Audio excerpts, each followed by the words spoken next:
থমকে গিয়েছে অর্থনীতি, বিধ্বস্ত আজ মানবতা। হানা দিয়েছে মহামারী, নাম তার করোনা। আসসালামু আলাইকুম দর্শক, আপনাদের সবাইকে স্বাগতম জানাচ্ছি দ্বিপ্রহর.com ফেসবুক পেজ থেকে। আজকে আমরা আমাদের দ্বিপ্রহর.com ফেসবুক পেজের মাধ্যমে একটি লাইভ প্রোগ্রামের আয়োজন করেছি এবং আমাদের আজকের লাইভ প্রোগ্রামের বিষয়বস্তু হচ্ছে সমসাময়িক করোনা পরিস্থিতি।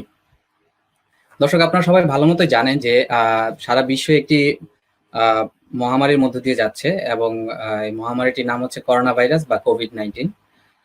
তো দর্শক, আপনাদেরকে লাইভ আমরা আজকে আমাদের অতিথিদের সাথে এই বিষয় করোনা পরিস্থিতি বিষয় নিয়ে কথা বলবো। তার আগে আপনাদেরকে বলে রাখি, আপনারা অবশ্যই আমাদের দ্বিপ্রহর.com ফেসবুক পেজে অবশ্যই লাইক দিবেন এবং যারা আমাদের এই লাইভটি এখন দেখতে পাচ্ছে না, আপনারা যদি লাইভটি শেয়ার করেন তাহলে অবশ্যই যারা দেখতে পাচ্ছে না তারাও লাইভটি দেখতে পাবে। তো আমি এখন আমাদের অতিথিদের সাথে কানেক্ট করছি, আপনারা একটু অপেক্ষা করেন। জি, আমাদের সাথে লাইভে এখন যুক্ত হয়েছেন এনায়েতুদ্দিন মোহাম্মদ কায়সার খান স্যার, বীর মুক্তিযোদ্ধা। উনি হচ্ছে বাংলাদেশে সোনিয়া সোয়েটার লিমিটেডের কর্ণধার। এবং আমাদের সাথে লাইভে আরো আছেন জনাব মঞ্জুরুল হক স্যার। উনি হচ্ছেন একজন লেখক, সাংবাদিক এবং বীর মুক্তিযোদ্ধা। এবং আমাদের সাথে লাইভে আরো যুক্ত আছেন জনাব সোহেল রানা। উনি হচ্ছেন আহ্বায়ক কৃষক লীগ জাপান। তো আপনারা সবাই আমাকে শুনতে পাচ্ছেন? জি, শুনতে পাচ্ছি আপনাকে। সোহেল ভাই, আপনি শুনতে পাচ্ছেন? হ্যাঁ পাচ্ছি ভাই। জি জি দর্শক, আমাদের সাথে আরো একজন আমাদের অতিথি যুক্ত হবেন। উনি হচ্ছেন ডক্টর শরীফ মহিউদ্দিন। উনি এখন আমাদের সাথে লাইভে যুক্ত হননি। উনি যুক্ত হওয়া মাত্র আমরা ওনাকেও লাইভে নিয়ে আসবো।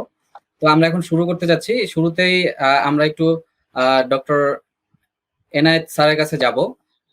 স্যার, আজকে যেহেতু করোনা পরিস্থিতি নিয়ে কথা হবে, আজকে বাংলাদেশের কি অবস্থা? করোনা এখন কি অবস্থায় আছে বাংলাদেশে, বা আজকে কি রকম আক্রান্ত আছে বা কতজন মারা গিয়েছে, এরকম কি কোনো তথ্য আছে আপনার কাছে?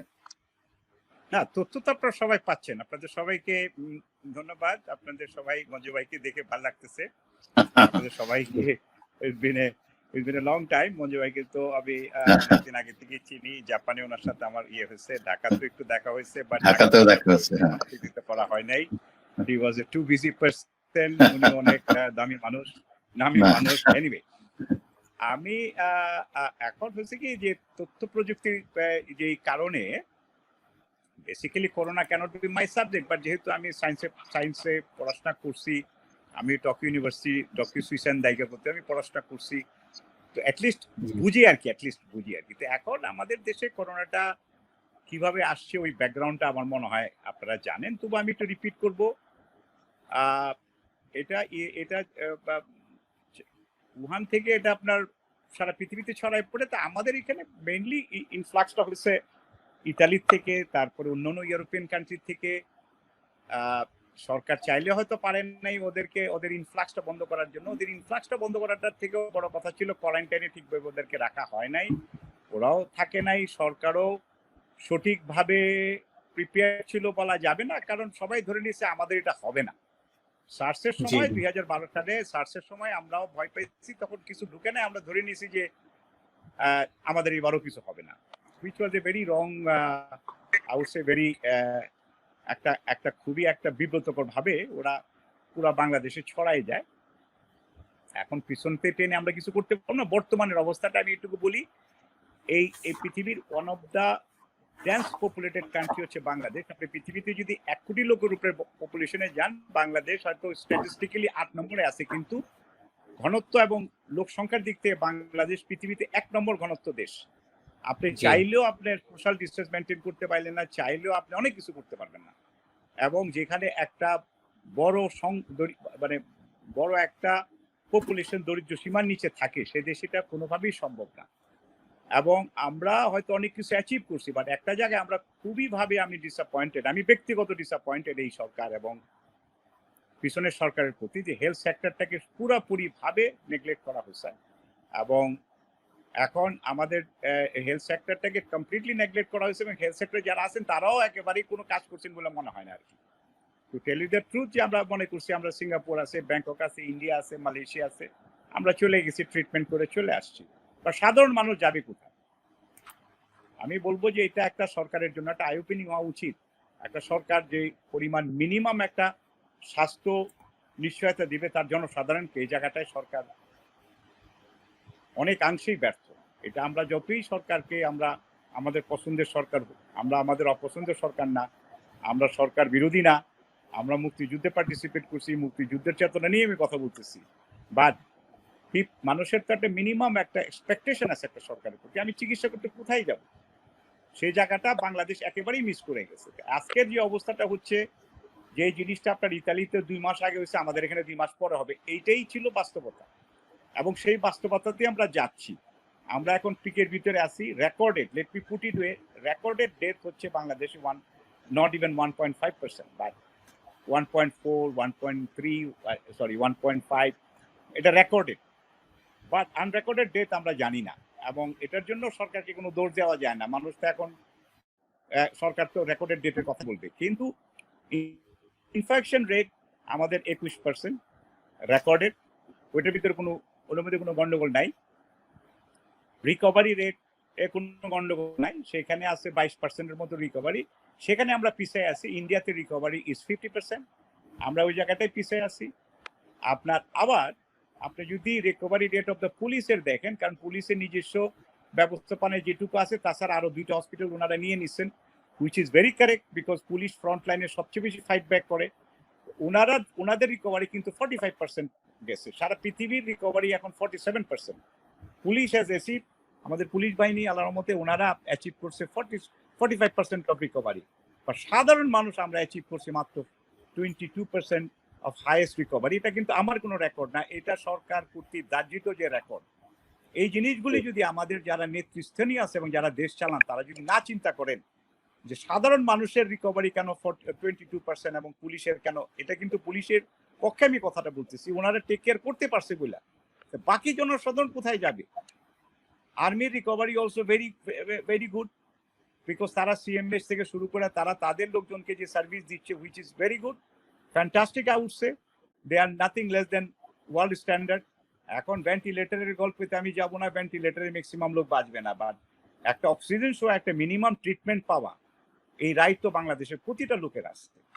যেখান থেকে আমি খুবই দুঃখিত ভাবে বলবো, তারপরেও আমরা, আমি যদি একদম লেটেস্টে যাই, Italy has claim that the virus is মানে গেটিং উইকার। ওইটার উপর ডিপেন্ড করতেছি, আল্লাহর উপর ডিপেন্ড করতেছি যে এই ভাইরাস হয়তো উইকার হয়ে যাচ্ছে, এবং যদি সেটা ওয়ার্কআউট করে তাহলে আমাদের একটা সার্ভাইভালের একটা বিরাট চান্স আছে।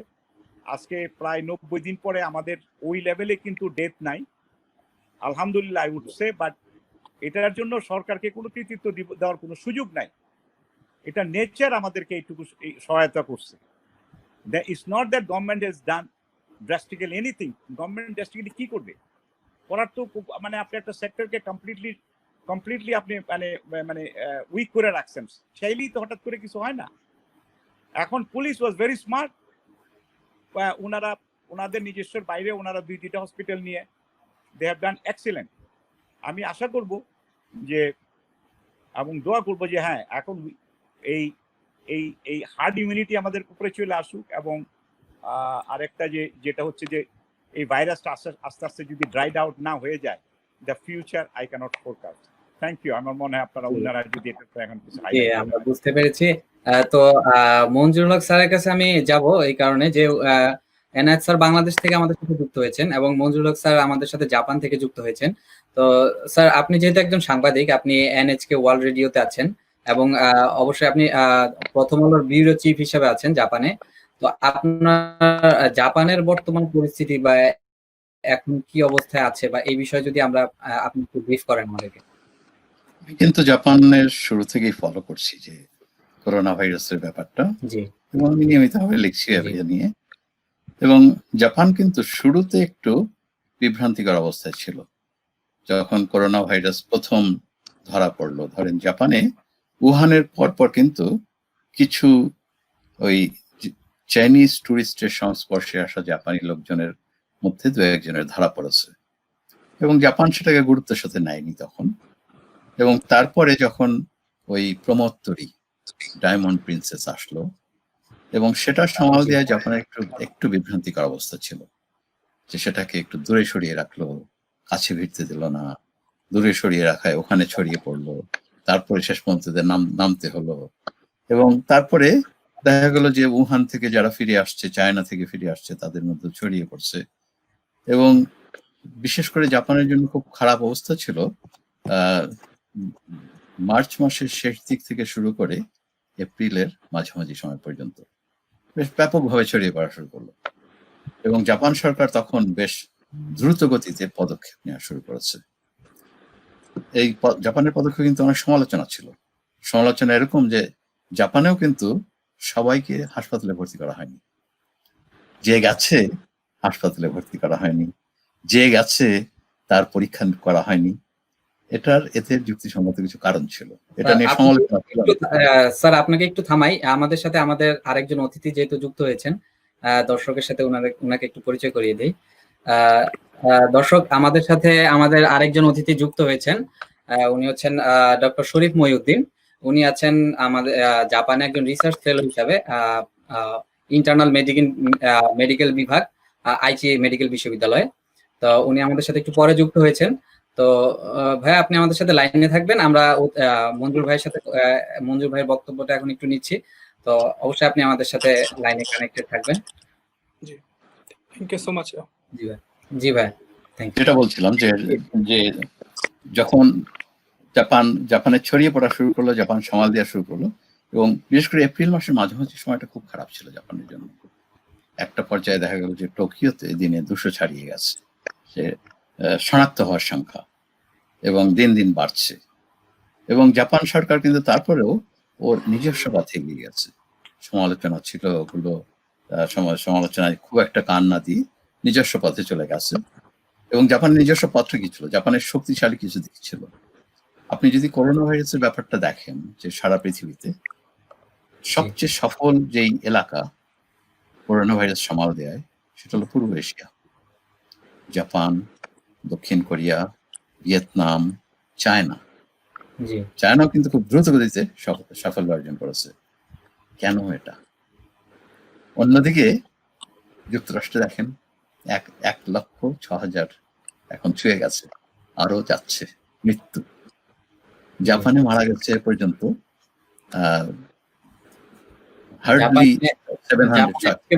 আজকে পর্যন্ত 903 জনের মতো আছেন।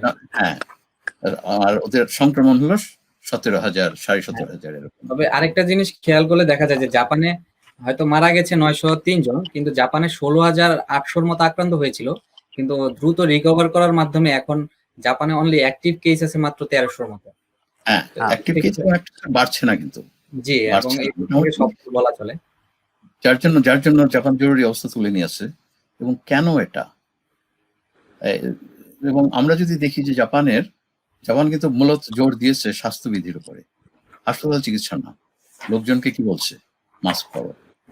লোকজনকে বলছে স্যানিটাইজার দিয়ে হাত মুছে নাও, বাড়িতে ফেরার পর হাত সাবান দিয়ে হাত দাও, তারপরে কাপড় চোপড় ঝেড়েই করো। আর জাপানের কতগুলো এমনি ন্যাচারাল পজিটিভ দিক আছে। ধরেন জাপানিরা বাড়িতে এসে ওই বাইরের জুতো পরে ঘরে ঢুকে না, জুতোটা বাইরে রাখে, কাপড় বদলে নেয়, যার ফলে জার্ম কিন্তু এমনি ওখানে একটা ন্যাচারাল রেজিস্ট্যান্স চলে আসে জাপানিদের মধ্যে। এবং সবকিছু মিলে, এবং তারপরে লোকজন তো যেসব নির্দেশ দিয়েছে জাপান সরকার, লোকজন কম বেশি মেনে চলেছে। এবং ফলে এখন জরুরি অবস্থা তুলে নেওয়া হয়েছে। এর মানে যে পুরোপুরি চলে যায়, পুরোপুরি জাপান এই করোনা মুক্ত হয়েছে সেটা না, তবে সেই পথে এগোচ্ছে। এখানে আরেকটা গুরুত্বপূর্ণ প্রশ্ন, যে কেন করোনা এই সময় চারদিকে ছড়িয়ে পড়লো? এটা কোনো দেশের ব্যাপার না। এটা চীন থেকে হয়েছে নাকি যুক্তরাষ্ট্র থেকে হয়েছে নাকি কার থেকে হয়েছে, এটা হলো সার্বিকভাবে আমাদের যে জীবনযাত্রা, যে জীবন আমরা যাপন করেছি, সেটা একটা অবিবেচকের মতো আর কি। এটা একটা প্রতিফলন, যে আমরা তো খুব অবিবেচকের মতো জীবনযাপন করেছি। Absolutely. আমরা সবকিছু ধ্বংস করে দিয়েছি বিশ্বের, এবং এটা বলতে পারেন প্রকৃতির একটা প্রতিশোধ। যা বলেন, যেভাবে বলেন, একটা আওয়াজ দিয়ে গেল আমাদের, যে আমাদের বোধহয় এখন একটু সংযমী জীবন যাপন করা দরকার, একটু জীবনধারা পাল্টানো দরকার। জি স্যার, ধন্যবাদ স্যার। স্যার, আমরা এখন একটু আমাদের ডক্টর শরীফ মহিউদ্দিনের কাছে যাব। উনি যেহেতু একজন মেডিসিন ডিপার্টমেন্টে আছেন, এবং যেহেতু আজকে করোনা নিয়ে আলোচনা হচ্ছে, ডক্টর শরীফ মহিউদ্দিনের কাছে আমার প্রথম প্রশ্ন হচ্ছে মূলত করোনা ভাইরাস বা কোভিড-19 এই বিষয়টা কি, বা এই ভাইরাসটার সোর্স অফ অরিজিনটা কি, এই বিষয়টা আপনার কাছে যদি আপনি একটু ব্রিফলি আমাদেরকে বলেন। হয়তো অনেকে জানে, দর্শকরা হয়তো অনেকে জানে, তারপরে আপনি অ্যাজ এ ডক্টর হিসেবে, যেহেতু আপনি খুব কাছ থেকে এই বিষয়গুলো দেখেছেন, তো আপনি আপনার কাছ থেকে একটু জানতে চাই যে করোনা ভাইরাস বা কোভিড-19 জিনিসটা কি। জি, আপনাকে ধন্যবাদ আমাকে এই প্রোগ্রামে আমন্ত্রণ জানানোর জন্য। সাথে অন্যান্য অতিথিবৃন্দদেরকে আমি দুঃখ প্রকাশ করছি। আসলে আমি একটু জরুরি প্রয়োজনে বাসা থেকে বের হতে হয়েছিল, আবার দ্রুত ফিরে এসেছি, যে অনুষ্ঠান শুরু হয়ে গেছে, সেজন্য আমি দুঃখ প্রকাশ করছি। আপনাকে ধন্যবাদ প্রশ্নটির জন্য। আসলে মূলত যে করোনা ভাইরাস এটি আসলে পৃথিবীতে অনেক নামেই এর আগে পৃথিবীতে এসেছে। আপনারা সার্স ভাইরাসের নাম শুনেছেন, মার্স ভাইরাসের নাম শুনেছেন, এবং আমাদের নর্মাল সর্দি কাশিতে যে ইনফ্লুয়েঞ্জা যে ভাইরাসগুলো, এগুলো মূলত করোনা ভাইরাস, সবগুলোই করোনা ভাইরাস। কিন্তু অসুবিধাটা হলো এই কোভিড-19 যেটি আমরা মূলত করোনা ভাইরাস নামে এটি বেশি প্রসিদ্ধ হয়েছে। এর একটি বিশেষ কারণ হলো এটির দ্রুত ছড়িয়ে পড়ার দিক থেকে, এবং এর টক্সিসিটি, অর্থাৎ এটি মানুষের কোষের মধ্যে যখন এই ভাইরাসটি অ্যাটাক করে, তখন তার যে টক্সিসিটি, সে যে পরিমাণ টক্সিন রিলিজ করে, এতে করে মানুষের কিছু রেসপিরেটরি সাইন সিমটম, অর্থাৎ শ্বাসকষ্টের সমস্যা সহ অন্যান্য বিষয়গুলো খুব দ্রুত গতিতে মানে সেই রোগ তৈরি করতে সক্ষম। সেজন্য করোনা ভাইরাসের অন্যান্য প্রকারের চেয়ে বর্তমান যে প্রকারটি আছে এটি বেশি ডেডলি। তো প্রথমত যে এটি যদি আপনি উৎপত্তিস্থল বলেন, প্রাথমিকভাবে ধারণা করা হয় যে চীনের উহান প্রদেশ থেকেই করোনা ভাইরাস প্রথম ছড়িয়েছে। তবে একটি এখন পর্যন্ত একটা দুঃখজনক বিষয় হলো যে পেশেন্ট জিরোকে আমরা এখনো চিহ্নিত করতে পারিনি। পেশেন্ট জিরো হলো যিনি সর্বপ্রথম আক্রান্ত হয়েছে। তো যাকে যদি চিহ্নিত করা যেত যে পেশেন্ট জিরো কোত্থেকে এসেছে, তাহলে আমরা হয়তো সোর্স অফ ইনফেকশন, যে করোনা ভাইরাস কোত্থেকে ওই ব্যক্তি আক্রান্ত হয়েছেন, সেটি জানা যেত, এবং তার মাধ্যমেই আমরা মূলত গবেষণা এগিয়ে যেতে পারতাম। কিন্তু অসুবিধাটা হলো চায়না তাদের যে উহানের ভাইরোলজি ল্যাব থেকে অনেক সময় আমরা বলে থাকি এবং শুনেছি আমরা, ইভেন আমেরিকান প্রেসিডেন্ট তিনি স্টেটমেন্ট দিয়েছেন যে উহানের যে ভাইরোলজি একটা বিশ্ববিখ্যাত একটি ল্যাবরেটরি আছে উহান প্রদেশে, সেখানে ভাইরাস নিয়ে গবেষণা হয়। অনেকে বলে থাকে যে সেখান থেকে এই ভাইরাসটিকে বিশ্বজুড়ে জীবাণু বোমা হিসেবে ছাড়ানো হয়েছে। আবার আমরা শুনতে পাই যে সেটি অ্যাক্সিডেন্টালি উহান থেকে ছড়িয়েছে। আবার আমরা শুনেছি বনরুই একটি প্রাণী আছে, রুই মাছের মতো দেখতে, কিন্তু বনরুই বলা হয় এটিকে। এখান থেকে প্রথমে বাদুড়ের মাধ্যমে বনরুইতে সংক্রমিত হয়েছে, বনরুই থেকে মানুষের মধ্যে সংক্রমিত হয়েছে। আপনারা জানেন ইতিহাসটা খুবই কমন যে উহানের একটি এনিমেল মার্কেট আছে, যেখানে বন্য প্রাণীকে মানুষ খাবার হিসেবে গ্রহণ করার জন্য সেখান থেকে ক্রয় করে। অনেকে বলে যে বাদুর থেকে এসেছে, কেউ বলে যে বনরুই থেকে এসেছে। আবার এমনও কথা চালু আছে মার্কেটে যে এটি উহানের গবেষণা কেন্দ্র থেকে একটি জীবাণু বোমা হিসাবে পৃথিবীর বুকে ছড়িয়ে দেওয়া হয়েছে। এখনো আসলে এর উৎপত্তি স্থল নিয়ে আমরা এখন পর্যন্ত কোনো ব্যাপারে নিশ্চিত নয়।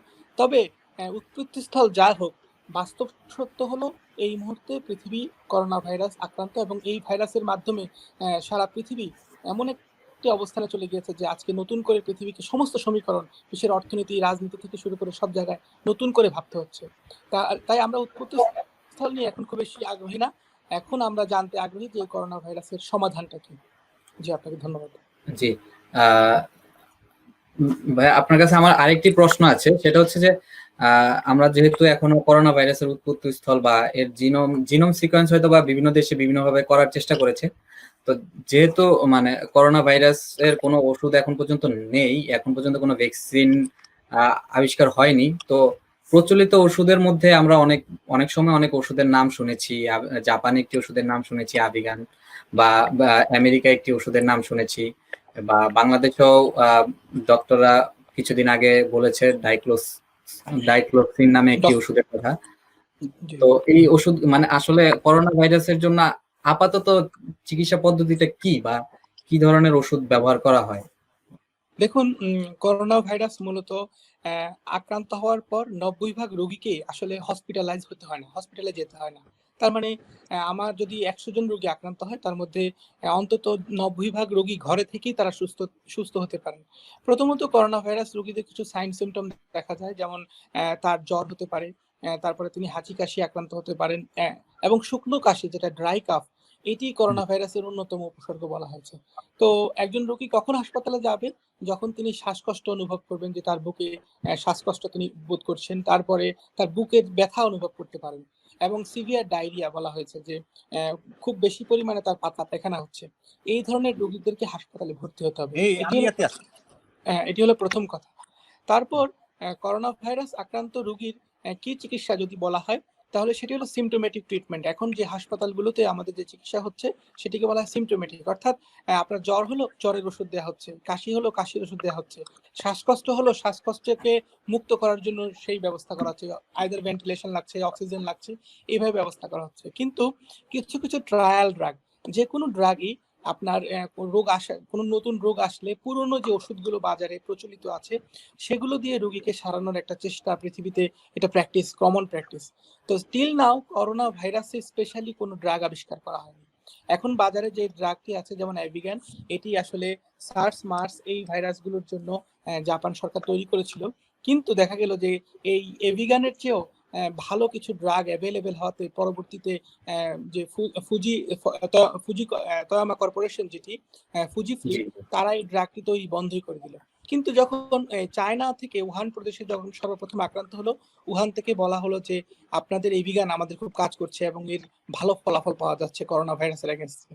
কিন্তু চায়নার ডাটাকে এই ফুজি ফিল্ম তোয়ামা কর্পোরেশন তারা বিশ্বাস করতে চাইলো না। তারা নিজেদের আঙ্গিকে, নিজেদের ব্যবস্থায় সেটিকে ট্রায়ালে দেখতে চাইলো।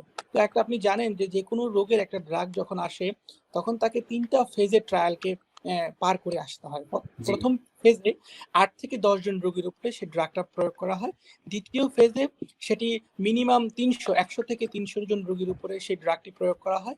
আর তৃতীয় ফেজে মিনিমাম 3000 রোগীর উপরে সেই ড্রাগটা প্রয়োগ করতে হয়। এখন সমস্যাটা হলো, এই 3000 রোগী কোনোভাবেই একটি জাতিগোষ্ঠীর হতে পারবে না। যেমন আমি শুধু চায়নায় প্রয়োগ করে আমি ফেজ 3 ট্রায়াল শেষ করতে পারবো না।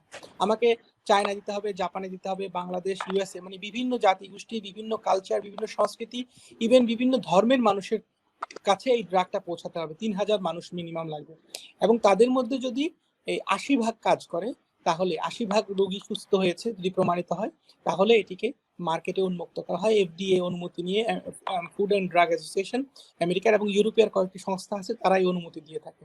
তো এখন পর্যন্ত জাপানের যে এই বিজ্ঞান, মূলত আমরা মে মাসের শেষে একটা ফলাফল পাওয়ার কথা ছিল, কিন্তু আসলে মে মাসের 20 তারিখের আগেই যে এভিগান ফুজি ফিল্ম তোয়ামা কর্পোরেশন তারা জানিয়েছে আসলে এভিগান মূলত কাজ করছে না কোনোভাবেই। করোনা ভাইরাসের ক্ষেত্রে যেরকম ফলাফল পাওয়ার তারা আশা করেছিল, তাহলে আমরা বুঝতে পারলাম যে এভিগান ফেল করেছে। তারপর আমেরিকান একটি ড্রাগ, সেটি হলো রেমডেসিভির, অ্যান্টিভাইরাল ড্রাগ, সেটিও একই রকম ভাবে দেখা গেছে যে এখনো এফডিএ অনুমতি দিয়েছে ভেরি সিভিয়ার কেস, অর্থাৎ খুব বেশি আক্রান্ত, যাদের ভেন্টিলেশন প্রয়োজন হচ্ছে।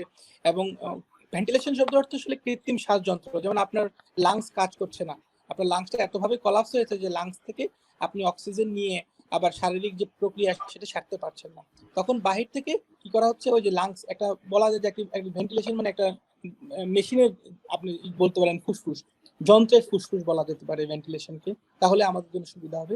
এই যন্ত্রের ফুসফুস লাগিয়ে ওই রোগীকে শ্বাস দেওয়ার চেষ্টা করা। এই ধরনের জটিল আক্রান্ত রোগীদেরকে আপনার বলা হয়েছে যে রেমডেসিভির এই ড্রাগটি প্রয়োগ করার জন্য। তবে দেখা গেল এর মধ্যে আপনাকে একটু থামাচ্ছি। বাংলাদেশ থেকে রুহুল আমিন নামে একজন প্রশ্ন করেছেন যে বাংলাদেশে টেস্ট করানোর 3-4 দিন সময় নেয়, রিপোর্ট দিতে 3-4 দিনের মধ্যে আমাদের কি করণীয়? মানে ওনার হয়তোবা প্রশ্নের বিষয়টা এরকম যে যদি উপসর্গ দেখা দেয় যে আমার করোনা ভাইরাসের উপসর্গ আছে, বা যেহেতু বাংলাদেশে মানে করোনার রিপোর্টটা দিতে একটু সময় নেয়, তো তাহলে এই মুহূর্তে যেহেতু আপনি বললেন যে কোন রোগীর উপসর্গ ভিত্তিক মানে এখন আপাতত চিকিৎসা চলছে, যেহেতু কোনো মেডিসিন নেই, তাহলে একজন রোগী যখন উপসর্গগুলো বুঝতে পারবে তখন সে কি করণীয় তার, বা সে বাসায় কিভাবে করতে পারে? জি জি, আমি এই প্রশ্নের উত্তর দেব আগে, আমি আগে প্রশ্নটি শেষ করে নেই। তো যখন মার্কেটে যে ড্রাগগুলো আছে, রেমডেসিভিরের দেখা গেল ট্রায়ালে যে রেমডেসিভির যে রোগী 14 দিনে সুস্থ হওয়ার কথা তিনি 10 দিনে সুস্থ হচ্ছেন। এছাড়া অন্য কোনো পার্থক্য রেমডেসিভিরে পাওয়া যায়নি। কিন্তু সমস্যাটা হলো রেমডেসিভির ইজ ভেরি এক্সপেন্সিভ, এবং বাংলাদেশের দুটি কোম্পানি রেমডেসিভির তৈরি করছে।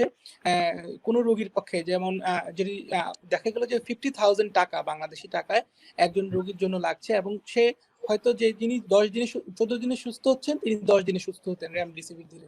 এছাড়া এই ডিউরেশন কমানো ছাড়া রেমডেসিভির প্রকৃতপক্ষে কাজ করছে 100% করোনা ভাইরাসকে সুস্থ করছে, এরকম প্রমাণ আসলে আমাদের হাতে নেই, এখন পর্যন্ত নেই, ক্লিনিক্যাল ট্রায়ালে এখন পর্যন্ত প্রমাণিত হয়নি। তারপর আমি ডক্টর শরীফ মহিউদ্দিনকে একটা সেকেন্ড আমি ইন্টারাপ্ট করি, একটু আপনাকে একটু সাপ্লিমেন্ট করি আমি, যে অ্যাকচুয়ালি 14 দিনে 10 দিন না, 17 দিনে 10 দিন দেখা গেছে, এবং বাংলাদেশের জন্য এটা খুবই একটা expensive medicine. You are very right. আমি শুধু ছোট্ট একটা ইনফরমেশন দিই, আইভারমেকটিন আমাদের ডক্টর তারেক আলমের ওষুধটা, এবং যিনি কোশ্চেন করছেন ওনাকে ছোট্ট একটা ইনফরমেশন দিয়ে দিই। আমাদের দেশে 3-4 দিন না, আমাদের দেশে যেভাবে সংক্রমণ বাড়তেছে, this will be very difficult যে আপনি 7 দিনের মধ্যে একটা রিপোর্ট পাবেন কিনা। সেখানে ডক্টর তারেক আলমের আইভারমেকটিন আর ডক্সিসাইক্লিন ওষুধটা এখনো পর্যন্ত মানে দিস আর নট রেকর্ডেড, মানে recorded means clinically not prove, but this medicines are working very well. আমরা পুলিশের এখানে আমরা শুনতে পাইছি, আমাদের নিজেদের আত্মীয়স্বজনের ভিতরে যারা ইউজ করতেছে, they got a very good result, but this are not the actual medicine, but symptomatic মেডিসিনে এখন কারোর জন্য তো কাজ করবে, কারোর জন্য তো করবে না। আমি জাস্ট এটুকু আপনি একটু সাপ্লিমেন্ট করলাম আর কি। এনিওয়ে সরি, আপনি এখন বলেন। Thank you so much. প্রকৃতপক্ষে আমি এই ড্রাগটির কথায় আসতাম, যে কথাটা বলেছেন আইভারমেকটিনের কথা, ডক্সিসাইক্লিনের কথা। প্রকৃতপক্ষে মোনাশ বিশ্ববিদ্যালয় একটি ট্রায়াল করেছিল, ইনভিট্রো ট্রায়াল বলা হয় এটিকে। ইনভিট্রো ট্রায়াল হলো যে টেস্ট টিউবের মধ্যে কোনো সেল নিয়ে, আমরা কোষ নিয়ে সেটিতে ড্রাগ প্রয়োগ করে আমরা পরীক্ষা করে দেখি। তো অ্যাকচুয়ালি কোনো ড্রাগ যখন পরীক্ষা শুরু করা হয় তাহলে তার ইনভিট্রো দিয়ে শুরু করতে হয় প্রাথমিক পর্যায়ে। ইনভিট্রো যখন সেল লাইনে সেটি পাস করে আসতে পারে সেই ড্রাগটি, পরবর্তীতে আমরা ইনভিভোতে যাই। ইনভিভো অর্থাৎ হলো প্রাণী দেহে সে পরীক্ষাটি করা হয়, যেমন মাইস, ইঁদুরের দেহে, বা খরগোশ বা অন্যান্য ভেড়া, এদের তবে বেশিরভাগই ইঁদুরের মাইসের মধ্যে এই পরীক্ষাটি বেশিরভাগ ক্ষেত্রে হয়ে থাকে। সেখানে যখন পাস করে তারপরে আমরা ক্লিনিক্যাল ট্রায়ালে, সেটি হিউম্যান ট্রায়ালে যায়, সেটি 8 থেকে 10 জন পেশেন্টকে প্রয়োগ করা হয়। এখন সমস্যাটা হলো কিতাসাতো বিশ্ববিদ্যালয়, জাপানের কিতাসাতো বিশ্ববিদ্যালয়, টোকিও বিশ্ববিদ্যালয়টি, যেটি প্রফেসর সাতোশি ওমোরা, তিনি 1981 সালে লুয়া একটি কৃমি আছে সেটির জন্য অ্যাকচুয়ালি অন্ধ হয়ে যেত, সেই চোখের কৃমির কারণে মানুষ যখন অন্ধ হয়ে যেত, সেই আফ্রিকার সেই মানুষদের জন্য তিনি একটি ড্রাগ আবিষ্কার করেন পরজীবী কিল করার জন্য, টু কিল ফরেন বডি। তো তিনি যখন পরজীবী কিল করার জন্য ওষুধটি আবিষ্কার করলেন 2015 সালে, এই আপনার আইভারমেকটিনের জন্য তিনি একটি পুরস্কার পান, নোবেল পুরস্কারে ভূষিত হন এই কিতাসাতো বিশ্ববিদ্যালয়ের প্রফেসর সাতোশি ওমোরা। কিন্তু এটি মূলত আমরা যদি বলতে পারি যেটি খোসপাচড়ার জন্য উপযোগী, তারপরে উকুন মারার জন্য এটি একটি ওষুধ বলা যেতে পারে, কৃমির জন্য একটি ওষুধ। এখন ইনভিট্রো স্টাডিতে প্রমাণিত যে কোনো ড্রাগ দিয়ে আসলে প্রকৃতপক্ষে আমরা রোগীদেরকে ট্রিটমেন্ট করতে পারি না। হ্যাঁ, ট্রিটমেন্ট করতে পারি না, এটা যেমন সত্য, ঠিক তেমনি ভাবে যে জরুরি অবস্থা আসলে অনেক সময় প্রোটোকল মানে না। অনেক ক্ষেত্রে জরুরি অবস্থা দেখা গেছে যে প্রোটোকল না মেনেও মানুষের জীবনকে বাঁচাতে হলে। কিন্তু প্রফেসর তারেক আলম স্যার যেটির কথা বলেছেন, হয়তো তিনি দাবি করেছেন, এখন এমনও তো হতে পারে যে 90% রোগীর আসলে কোনো ট্রিটমেন্টই লাগছে না, করোনা ভাইরাস আক্রান্ত 90% রোগীরই কোনো ট্রিটমেন্ট লাগছে না, বা 80% রোগীর, বাংলাদেশে হয়তো 80% আরো কম হতে পারে, হয়তো কোনো ট্রিটমেন্টই লাগছে না, নিজে সুস্থ হচ্ছেন। এখন তারেক আলম স্যার যাদেরকে প্রয়োগ করেছেন সেই রোগীদের হিস্ট্রি আমরা জানি না, যে 50 জন রোগী হয়তো সিভিয়ার কেসে ছিল না, দে are well and good, without আপনার ডক্সিসাইক্লিন অথবা আইভারমেকটিন ছাড়াই তারা ভালো হতো।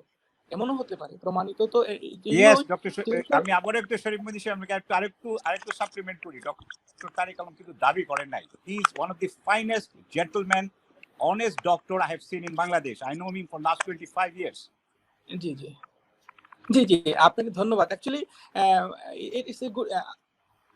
এটা যখন মানুষ জানে যে একটা মেডিসিন আছে, তাকে 50% কিন্তু একটা রোগী একটা ভরসা পায়, এবং এই মেডিসিনটার সাইড এফেক্ট এমন কোনো কিছু না যেটা, এবং উনি আরেকটা জিনিস ক্লেম করছেন না, উনি একটা বলছেন যেটা ওই উইদিন মানে হওয়ার সাথে সাথে খাইতে হবে, মানে not at a letter stage. উনি কিন্তু পরিষ্কার বলে দিচ্ছেন, কারণ উনি একটা অত্যন্ত একটা ভদ্র, শিক্ষিত এবং একজন অনেস্ট ডক্টর ইন বাংলাদেশ। আমি খুব শক্তভাবেই বলতেছি, বিকজ আমরা অনেক কিছু উল্টাটা দেখছি বাংলাদেশে।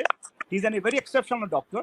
উনি কোনো ক্লেমও করেন, উনি বলছেন this is what he use for some, মানে 70-80 জনের জন্য পুলিশের এখানে ও এইগুলি ইউজ করা হচ্ছে, and they all got good result. Again doctor Sharif Mohiuddin যেটা বলতেছেন এটা কারেক্ট, এরা হয়তো এটা ছাড়াও ভালো হইতো, কিন্তু আমরা তো এটা জানি না কোনটা এইখানে, but at least people are getting some confidence যে এটা খাইলে হয়তো আমি ভালো হবো। that gives them a huge advantage. ওকে, আপনি বলেন এখন।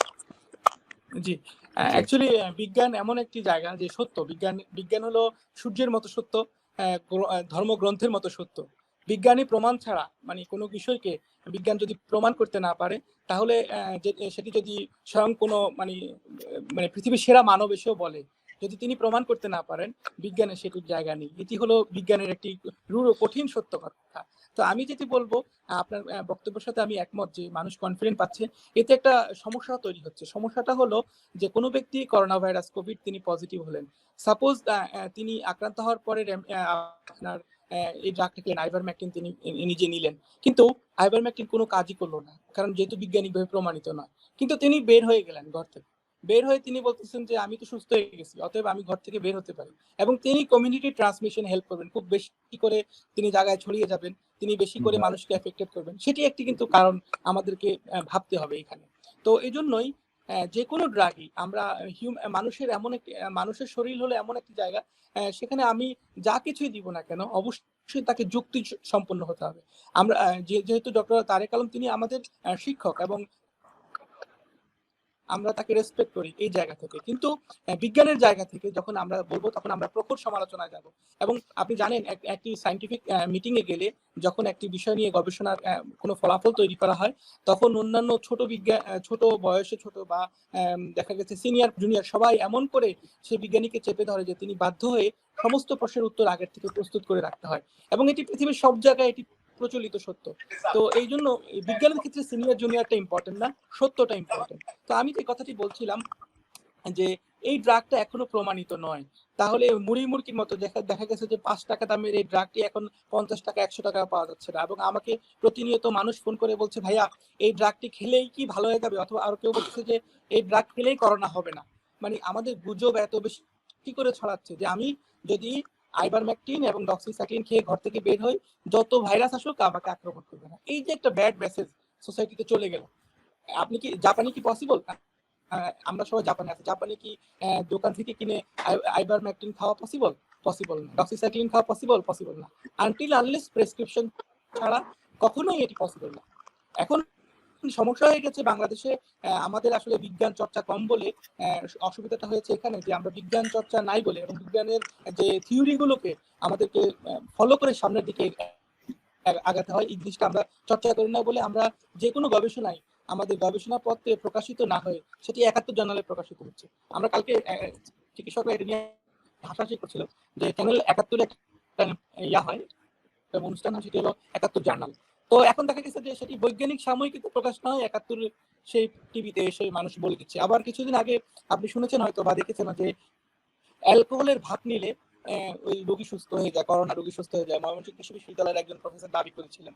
কিন্তু অ্যালকোহলের ভাপ নিলে রোগী সুস্থ হবে, করোনা ভাইরাস সুস্থ হবে, কিন্তু রোগীও মারা যাবে। 30% উপরে অ্যালকোহল যদি গরম করে ভাপ নিতে যায়, তাহলে লাং কলাপস করবে, মুহূর্তের মধ্যে মানুষটি মৃত্যুর কোলে ঢলে পড়বে।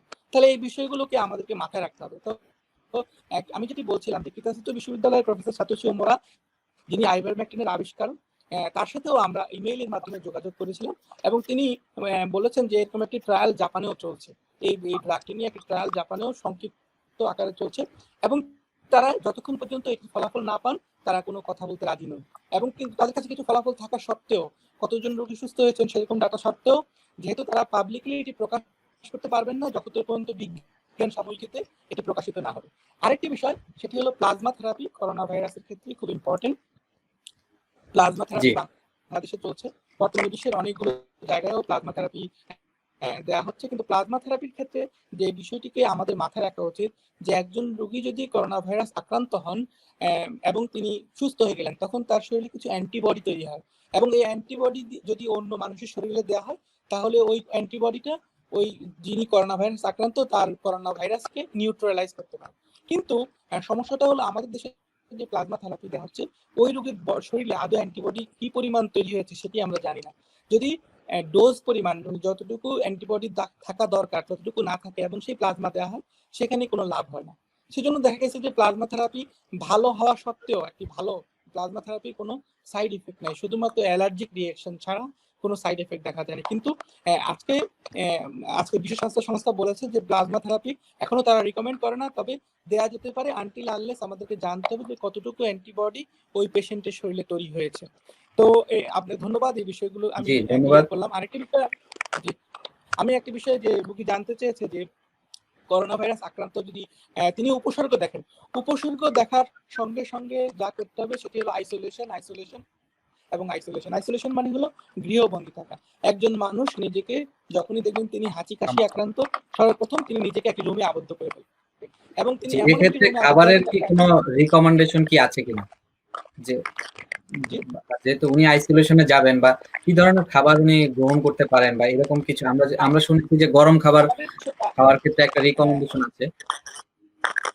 খাবারের বিষয়টা হলো যে বাংলাদেশে আমরা খুব বেশি করে শুনেছি, স্যার হয়তো শুনেছেন যে কি থানকুনি পাতার রস খেলে করোনা ভাইরাস ভালো হয়ে যায়, তারপরে গরমের ভাপ নিলে করোনা ভাইরাস ভালো হয়ে যায়, লেবু বেশি করে খেলে করোনা ভাইরাস ভালো হয়ে যায়। হাজারো খাবারের কথা আমরা শুনছি, কিন্তু কোনো এভিডেন্স নাই এখন পর্যন্ত, এগুলোর কোনো প্রমাণিত সত্য নাই যে থানকুনি পাতা, লেবু খেলে করোনা ভাইরাস ভালো। অ্যাকচুয়ালি করোনা ভাইরাসের এগেইনস্টে আমাদের যেটি করতে হবে সেটি হলো ইমিউনিটিকে ডেভেলপ করা, নিজের শরীরে যে রোগ প্রতিরোধ ক্ষমতা সেটি ডেভেলপ করা। কিভাবে বাড়বে সেটি? স্বাভাবিক মাছ মাংস যেটি আমরা খাই সেটি যাতে মানে নিয়মিত আমরা পুষ্টিকর খাবার, মাছ মাংস শাক সবজি এগুলো বেশি করে খাই।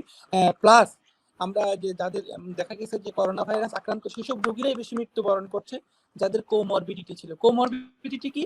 কোমরবিডিটি হলো যারা আপনার হার্টের রোগী ছিল, যারা ডায়াবেটিস আক্রান্ত, যারা লিভার ফেলিওরের রোগী, কিডনি আক্রান্ত, এবং যারা স্থূল মানে মোটা, এই ধরনের মানুষ করোনা ভাইরাস আক্রান্ত হওয়ার পরেই বেশি মারা গেছে বলে এখন পর্যন্ত ডেটা আমাদের কাছে এসেছে। তার মানে ওই ব্যক্তি করোনা ভাইরাস আক্রান্ত হওয়ার পর তার যেই ফেলিওর গুলো ছিল সেগুলো অ্যাগ্রাভেট করে, সেগুলো বেড়ে যায়। যার কিডনি ফেলিওর ছিল তার কিডনি ফেলিওরটা আরো বেড়ে যায়, যার হার্টের ফেলিওর ছিল তার হার্টের ফেলিওরটা আরো বেড়ে যায়, ফেলিওরের লেভেলটা বেড়ে যায়। এতে করে এই রোগী মৃত্যুর করে ঢলে পড়ে। তাহলে আমাদেরকে খেয়াল রাখতে হবে, একজন রোগী যখন করোনা ভাইরাস আক্রান্ত হচ্ছেন, তিনি সাসপেক্টেড করছেন, তিনি আইসোলেশনে থাকবেন, নিয়মিত ভালো খাবার গ্রহণ করবেন, এবং এমন একটি রুমে তিনি আবদ্ধ হবেন যেই রুমে টয়লেট আছে, অ্যাটাচ টয়লেট। এটা বেশি ইম্পর্টেন্ট, কারণ বলা হয়েছে যে ফিকো উরাল লোড, অর্থাৎ আপনার পায়খানা প্রস্রাবের মাধ্যমে করোনা ভাইরাস ছড়াতে পারে, এটি একটি দাবি বিজ্ঞানীদের মধ্যে উঠেছে। তাই আমাদেরকে এমন একটি রুম তাকে বাছাই করে নিতে হবে যে রুমের সাথে অ্যাটাচ টয়লেট আছে, তিনি সেটিতে নিজেকে বন্দি রাখবেন যতক্ষণ পর্যন্ত রিপোর্ট না আসে। আর রিপোর্ট আসার পরে তিনি অপেক্ষা করবেন কতক্ষণ পর্যন্ত? তিনি একটি পালস অক্সিমিটার কিনবেন। আমাদের পালস অক্সিমিটার খুব অ্যাভেলেবেল পাওয়া যায়।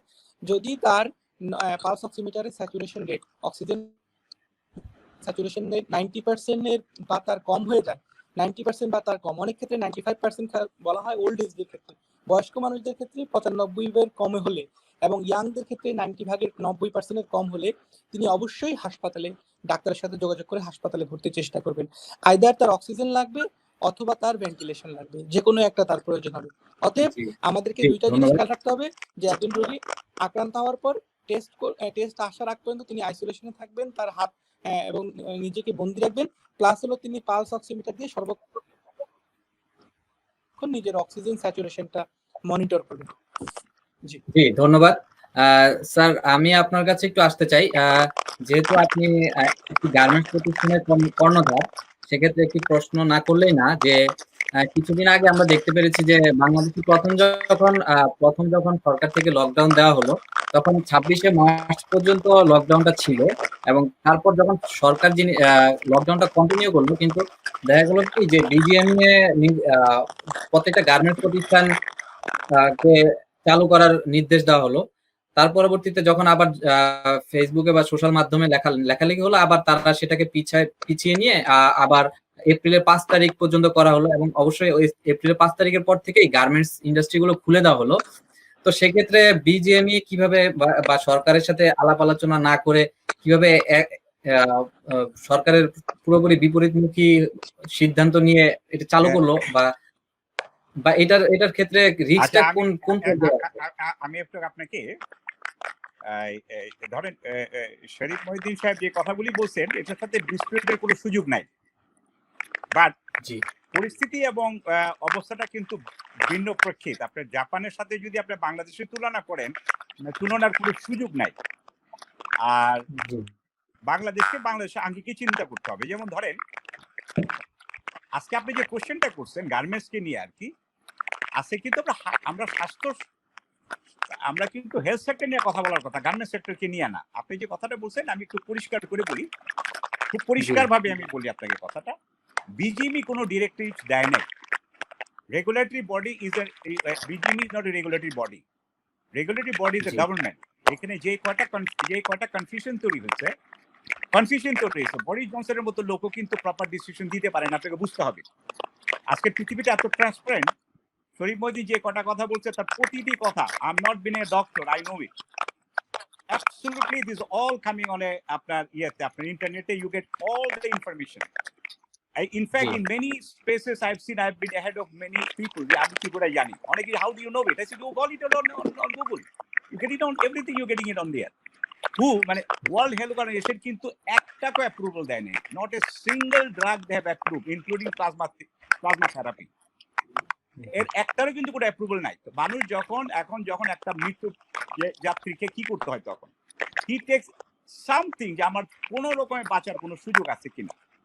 এবং বয়স্ক লোকের যেমন আমরা 4 জন ইন্ডিয়া থেকে পাস করে আসছি 77-78-এ, আমাদের ভিতরে একজন খুব ফ্র্যাজাইল ছিলেন, ভদ্রলোক গতকালকে মারা গেছেন, উনি 24 ঘন্টারও সুযোগ পান নাই। তো উনি কি ইমিউনিটি গ্রো করবে? উনি 24 ঘন্টার সুযোগই উনি পায়নি, উনি মারা গেছেন because he had underline cases, means উনি ওপেন হার্ট সার্জারি আপনার পেশেন্ট ছিলেন। এই জিনিসগুলি কিন্তু very scary for young people. They have a very bright chance of surviving without medicine, they have a very good chance of surviving.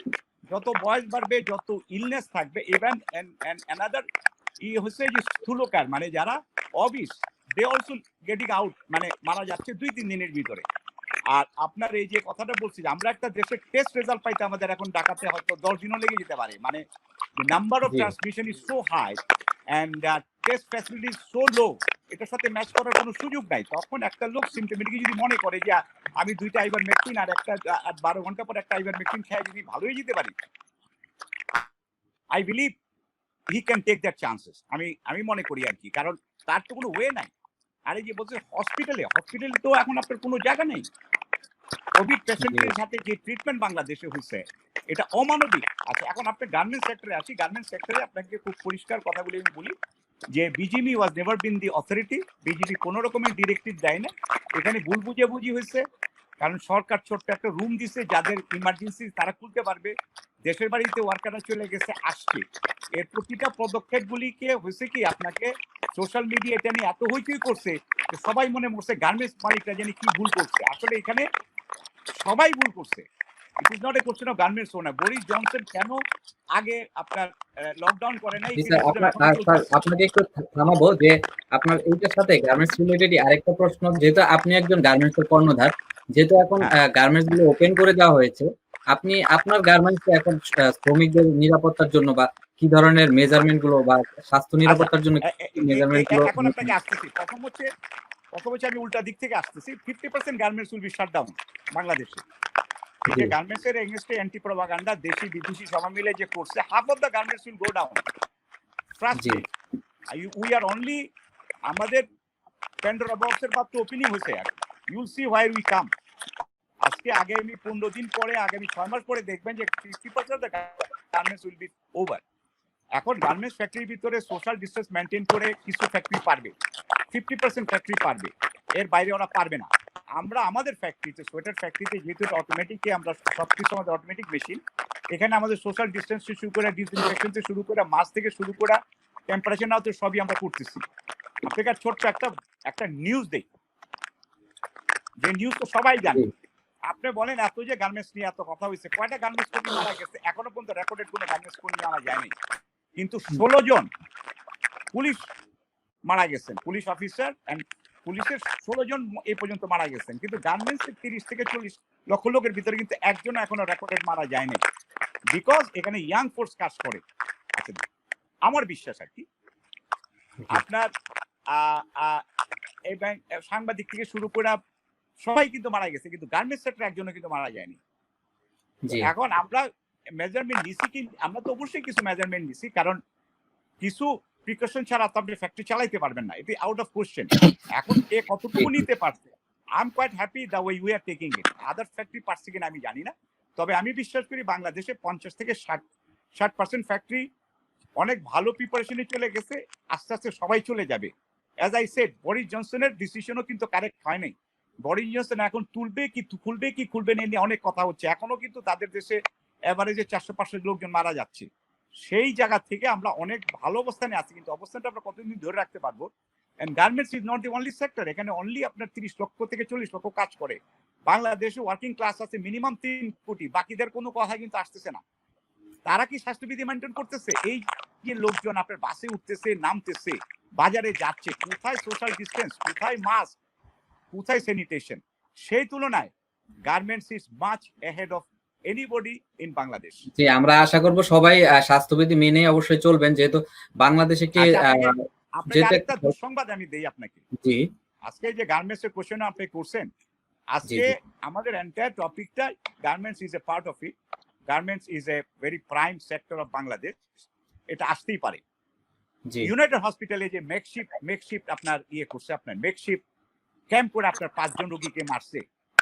আপনাকে আমি ছোট্ট একটা কোশ্চেন করি, এই যে মেকশিফট, এখানে ডাক্তার সাহেব আছেন, মেকশিফট কাউন্ট করার কোনো নিয়ম নাই, তারা openly violating all the rules. Bangladeshi বিএনডিসি court থেকে শুরু করে একটা হসপিটালের আউটসাইডে কি করে আপনার একটা ক্যাম্প করে আপনার কোভিড রোগীকে ট্রিটমেন্ট দেওয়া হয়, তার ভিতরে 3 জন কোভিড, 3 জন নন কোভিড, 5 জন লোক মারা গেছে, এন্টায়ার হসপিটাল থেকে কেউ তাদেরকে হেল্প করে নাই। মানবিক কি গার্মেন্টস মালিকরা নাকি হসপিটালের মালিকরা? This is a big question, আমি আপনাদের কাছে রেখে যেতেছি। ইউনাইটেড হসপিটালে এটা নিয়ে সোশ্যাল মিডিয়া যে পরিমাণ প্রতিবাদ করা উচিত ছিল, I am sorry to say that এটা হয় নাই। জি, অবশ্যই একটা গার্মেন্টস ফ্যাক্টরি তো হয়তো কি পরিমাণ আওয়াজ হইতো, একটু শুধু বলি, আল্লাহ ইজ বিন ভেরি কাইন্ড যে এটা গার্মেন্টস ফ্যাক্টরিতে হয় নাই। United hospital is one of the rated hospital in Bangladesh. তাদের এখানে যে ঘটনা ঘটছে, আমি চাবো মঞ্জুর ভাই হোক, ডক্টর শরীফ মহিউদ্দিন, এরা সবাই ওনাদের কিছু মন্তব্য দিবে যে হাউ কুড ইট হ্যাপেন, যে আপনার বিএনডিসি কোড মানে আপনার রাজুকের কাছে পারমিশন ছাড়া তারা একটা ক্যাম্প কি করে আপনার ইমার্জেন্সির পাশে, যেখানে ধাউ ধাউ করে আগুন লেগে গেছে। তারা বলতেছে এটা বাতাসে হয়েছে, যে বাতাস যে আসবে এটা কি তারা জানতেন না? তারপরে ওইখানে এটা ছিল না, ওইটা ছিল, তারা কি জানতেন না? তারা তো সবই জানতেন। And you see on that social media is keeping quiet. Some of the lawyer has taken them, তারা কোর্টে নিয়ে গেছে, কিন্তু আজকে সেম ঘটনা যদি কোনো গার্মেন্টস ফ্যাক্টরি, তো এতক্ষণে গার্মেন্টস মালিককে কিন্তু জেলে থাকতে হতো। জি, অবশ্যই স্যার, আমরা এখন একটু মঞ্জুর স্যারের কাছে যাব। আমি একটু অন্য দিকটা বলি। করোনা ভাইরাস আমরা দেখছি কোন কোন দেশে নিয়ন্ত্রণে আছে। আপনার কাছে আমার একটি প্রশ্ন ছিল, প্রশ্ন না ঠিক, মানে একটি গতকালকে বাংলাদেশের কি নিউজ যে একজন ব্যক্তি করোনা ভাইরাস একটি পেট্রোল পাম্পে কাজ করতে, এবং উনি করোনা ভাইরাসের উপসর্গ নিয়ে বাড়িতে ফিরে আসলো, এবং দেখা গেল যে তার পরিবারের সদস্য তাকে লক করে ফেললো ঘরের মধ্যে, এবং সে ওখানেই মারা গেল, এবং কেউ তাকে হেল্প করার জন্য আসেনি। এবং এভাবে কিন্তু বাংলাদেশে এরকম অবস্থা কিন্তু আরো অনেক জায়গায় হয়েছে। এলাকাবাসী যে বাসায় করোনা আক্রান্ত, তারা এইভাবে তাদের নির্যাতনের শিকার হচ্ছে। তো এজ এ সাংবাদিক হিসেবে আপনার কাছে আমার জানতে চাওয়া যে কিভাবে আমরা এই সামাজিক সচেতনতার জায়গা থেকে আমরা এখন পর্যন্ত যে মানে নির্যাতনের যারা শিকার হচ্ছে তাদের প্রতি তাদেরকে আমরা কিভাবে রিকভার করতে পারি, বা কিভাবে একজন সাংবাদিক হিসেবে আপনি কিভাবে দেখেন যে বিষয়টা? মূলত এটা হচ্ছে যে আমাদের শিক্ষার অভাব, যে আমাদের যেই ম্যাথ সিস্টেম করোনা ভাইরাস কি এবং করোনা ভাইরাস হলেই যে মারা যাবো সেটা তো না। আপনি যদি দেখেন মৃত্যুর হার, বাংলাদেশে কতজন করোনা ভাইরাসে আক্রান্ত হয়েছেন এবং কতজন মারা গেছেন, খুব ইনসিগনিফিকেন্ট। জাপানেও সব জায়গায়। যার ফলে এই মেসেজটা পৌঁছে দেয়া যে করোনা ভাইরাস মানেই মৃত্যু না, ভাইরাসে যে আক্রান্ত হয়েছে তাকে যদি একটু ভালোভাবে চিকিৎসা দেয়া হয়, তাকে যদি একটু যত্ন করে দেখা হয়, তাহলে কিন্তু এখানে কোনো সুযোগ নেই এরকম এইসব ঘটনা ঘটে। জি জি, ধন্যবাদ। আমরা একটু এবার আমি আসছি আরেকটা গুরুত্বপূর্ণ প্রশ্ন এখানে বলে, হ্যাঁ আমরা এড়িয়ে যাচ্ছি। করোনা ভাইরাসের একটা ইম্প্যাক্ট মানুষের উপর, মানে সরাসরি ব্যক্তির উপর সরাসরি আঘাত আসছে, আরেকটা ব্যক্তির উপর কিন্তু ওটা সরাসরি না, কিন্তু এটা খুব বড় আঘাত যেটা আসছে, যেটা ভবিষ্যতে আরো বড় আকারে আসবে, সেটা হলো যে অর্থনীতিকে ধ্বংস করে। 3 মাস ধরে সব রকম কর্মকাণ্ড বন্ধ, কোনো অর্থনৈতিক কর্মকাণ্ড নেই বিশ্ব জুড়ে। এর ইম্প্যাক্টটা কি হবে? ইম্প্যাক্টটা উৎপাদন বন্ধ, কলকারখানা বন্ধ হয়ে আছে, কবে চালু হবে কোনো ঠিক নেই, এবং ক্রেতারা যাচ্ছে না দোকানে। ক্রেতারা দোকানে না যাওয়া মানে কি, কায়সার ভাই যেটা তৈরি করছেন বিদেশের বাজারের জন্য, সেটা দোকান না খুললে তো যাবে না। দোকান না খুললে সেটা না গেলে কি হবে? ওই যে কাজ করছে শ্রমিকরা চাকরি হারাবে। এদের জন্য কি করা হচ্ছে, এদের জন্য প্রোটেকশন কি হবে, সেটা নিয়ে কিন্তু চিন্তা ভাবনা করা হচ্ছে না, কোনো দেশই করা হচ্ছে না। জাপানে যেটা করছে যেটা স্টপ গ্যাপ মেজার, যে আমি টাকা দিচ্ছি, কিন্তু সলিউশন না। জাপানে অলরেডি 10,000 লোক চাকরি হারিয়েছে এবং বলা হচ্ছে যে আগামীতে হয়তো এই সংখ্যা 2 লাখ পর্যন্ত যেতে পারে। এবং এই দিকটা মনে হয় আরেকটু গভীরভাবে চিন্তা করা দরকার। এবং বিশেষ করে আমাদের দেশের লোকজন মানছে না কেন এই যে লকডাউন মানছে না, হলো ওর ঘরে বসে করবে কি, ওর তো উপার্জন নেই, দিন আনে দিন খায়। ও যদি ঘরে বসে থাকে ওর তো ঘরে বসে না খেয়ে মরবে, অনাহারে মারা যাবে। হ্যাঁ, অনাহারে মারা যাবে। যার ফলে আমি বাইরে যাবো। যার ফলে এই জিনিসগুলো চিন্তা না করে ঝট করে আমি চাপিয়ে দিলাম। যেমন এই ক্ষেত্রে আমি একটু অ্যাড করি, যেমন বাংলাদেশের মধ্যে একটা স্বল্প উন্নত দেশে অনেকেই কিন্তু দিন আনে দিন খায়। তো এই ক্ষেত্রে দেখা গেছে যে সরকারও কিছুটা হয়তোবা হেল্প করার চেষ্টা করছে, কিন্তু হয়তোবা দেখা গেছে অনেকের প্রয়োজন নেই, তারাও কিন্তু এই হেল্পটা নিচ্ছে। এর ফলে হচ্ছে যে যাদের প্রয়োজনটা সবচেয়ে বেশি তারাও কিন্তু এই জায়গা থেকে বঞ্চিত হচ্ছে এই সচেতনতার অভাবের কারণে। তো এই জন্যই যেটা একটা সিস্টেমেটিক ওয়েতে ভাবা দরকার, এবং এবং এবং যে বার্তাটা পৌঁছে দেওয়া যে আমি কেন প্রয়োজন ছাড়া আমি লাইনে দাঁড়াবো, আমার যদি সংগতি থাকে আমি কেন লাইনে দাঁড়াবো, এই শিক্ষাটা তো আমাদের মধ্যে নেই। সেটা যদি আসে, এই ক্ষেত্রে আমরা এখন আমাদের সাথে যুক্ত আছেন সোহেল রানা ভাই, উনি আহ্বায়ক কৃষক লীগ জাপান শাখা। তো উনার কাছে আমার একটা প্রশ্ন, আপনি যেহেতু রাজনীতি করেন বা একজন রাজনীতিবিদ হিসাবে করোনা ভাইরাসের এই পরিস্থিতিতে, এই মহামারী দুর্যোগের সময় একজন রাজনীতিবিদের আসলে মূলত করণীয় কি, বা আপনি নিজের জায়গা থেকে কি করছেন, বা এই বিষয়টা যদি সংক্ষেপে একটু বলেন যে কিভাবে আপনি এই রাজনীতিবিদের জায়গা থেকে কাজ করছেন। জি সোহেল ভাই, আপনি কি আমাকে শুনতে পাচ্ছেন?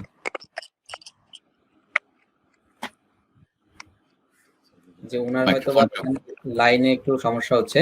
তো এদিক থেকে আমি একটু ফরিদ মহিউদ্দিন ভাইয়ের কাছে একটু যাব, যে মঞ্জুর স্যারের কথার প্রেক্ষিতে একটি কথা ডক্টর শরীফ মহিউদ্দিনের কাছে আমি জানতে চাই, যে যেহেতু বাংলাদেশে অনেকেই যে হেল্পের প্রয়োজন, বা দেখা গেছে যে যাদের হেল্পের প্রয়োজন তারা হয়তো বা নিতে পারছে না, বা যাদের প্রয়োজন নেই তারা অনেকে নিচ্ছে। এক্ষেত্রে ডক্টর শরীফ মহিউদ্দিন কিছুদিন আগে আপনার ফেসবুকে একটি পোস্ট দেখলাম যে আপনি আপনার স্যারকে জিজ্ঞাসা করেছেন যে উনি জাপান সরকার যেহেতু 10 মান করে বা বাংলাদেশি টাকায় প্রায় 75,000 টাকা করে দিচ্ছে সবাইকে, তো আপনি আপনার স্যারকে জিজ্ঞাসা করেছিলেন যে উনি কবে নিচ্ছেন, কিন্তু উনি আপনাকে মানা করেছে যে উনি নিচ্ছেন না। বিষয়টা যদি একটু বলতেন। জি, আপনাকে ধন্যবাদ। অ্যাকচুয়ালি জাপান সরকার আপনি তো জানেন যে আপনারা না 10 অর্থাৎ 1,00,000 ইয়েন বাংলাদেশি টাকা প্রায় একটু 68 থেকে শব্দের 80 বোধহয় টাকার মতো। এই পরিমাণ অর্থ হ্যাঁ, আপনার যারা ভারত থেকে সাউন্ডের প্রবলেম হচ্ছে। সাউন্ডের প্রবলেম হচ্ছে। একটু আমি সবাইকে একটু ইয়ে করছি। আমি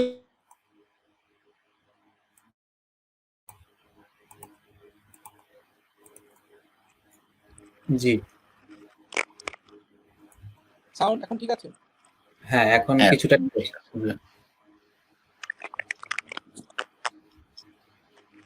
Just a moment. আচ্ছা, তো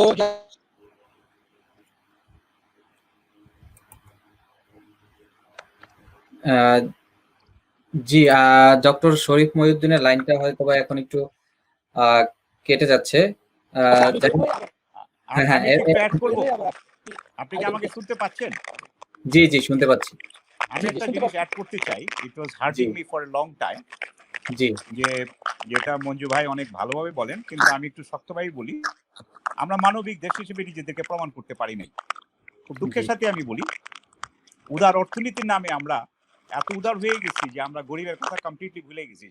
আমার আমার আমার প্রথম দিকের স্পিচ, আমার প্রথম দিকের বক্তব্য কিন্তু আমি ওইটাই বোঝানোর চেষ্টা করছিলাম যে বেশি অর্থনীতির, উদার অর্থনীতির একটা বড় পোর্শনে কিছু লোক উঠে গেছে, বাট একটা মেজরিটি পোর্শন কিন্তু নিচে পড়ে গেছে।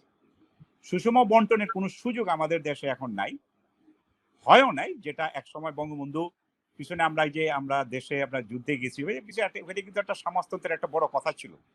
সেই জায়গাতে আমরা এখন কতটুকু আছি আমার যথেষ্ট সন্দেহ আছে। আরেকটা মানবিক জায়গায় আমি আসবো, ওই যে কথাটা উনি বললেন যে আমার দরকার নেই, আমি নিচ্ছি।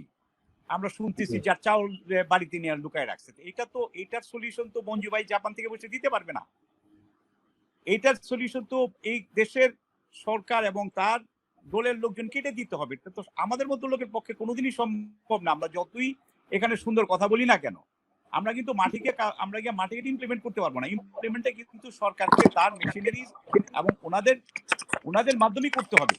সেই জায়গাটাকে আরো স্বচ্ছ করা উচিত, যাতে যার দরকার সেই জিনিসটা পায়। আরেকটা খুব একটা শরীফ মজিস বা আপনারা একটা মিস করে গেছেন এখানে, একটা খুব অমানবিক যে কথাটা বলছেন, এটার সাথে আরেকটু অ্যাড করি। It was hurting me for long time. কারণ আমার এখন 66 বছর বয়স। আমি চিন্তা করছি আমি মারা গেলে আমাকে কোথায় দাফন দিবে। ইট ওয়াজ হার্টিং মি। টুডে আজকে প্রথম সরকার ডাইরেক্টিভ দিচ্ছে, দেখেন এই কথা আমি বলতে চাচ্ছিলাম যে উনি বললেন যে 17 দিন থেকে 14 দিনে নামছেন, 14 দিনে 10 দিন নামছেন, 17 দিন থেকে 14 দিনে নামছে। এই জিনিসগুলি সবগুলো কিন্তু এখন চলে আসে। এখন দেখা গেছে ডেড বডি, আমাদের মানতে হবে যে আমরা মুসলিম, আমরা বিশ্বাস করি যে আমাদের যে দাফন ব্যবস্থা এটা সেরা ব্যবস্থা। মাটির তলে চলে যাওয়ার জি, স্যারের লাইনটা হয়তো এখন একটু কেটে গেছে। তো আমি ডক্টর জি স্যার, আমরা আপনার কাছে আসবো। ডক্টর শরীফ মহিউদ্দিন, আপনি বলছিলেন যে আপনার ওই স্যারের কথায় যেটা আমরা আসি, যে উনি আপনাকে কি বলেছে বা এখন কি ক্লিয়ার শুনতে পাচ্ছেন? না, আপনার ওখানে সাউন্ডে মনে হয় একটু প্রবলেম হচ্ছে। না, আমি আপনাদের কথাও সাউন্ড শুনতে পাচ্ছি না ভালো। সাউন্ড কেটে কেটে আসছে। জি, আমরা যেহেতু আমাদের সাথে সোহেল রানা ভাই লাইনে আছে, উনাকে একটু প্রশ্ন করার ছিল। এটা করে আমি আপনারা যদি ডক্টর শরীফ মহিউদ্দিন, আপনি যদি লাইনটা আবার কেটে আবার আমাদের সাথে লাইভে যেভাবে যুক্ত হয়েছিলেন সেভাবে যুক্ত হন, তাহলে হয়তো বা ভালো হয়। জি, সোহেল রানা ভাই, আপনার কাছে আমার একটি প্রশ্ন ছিল।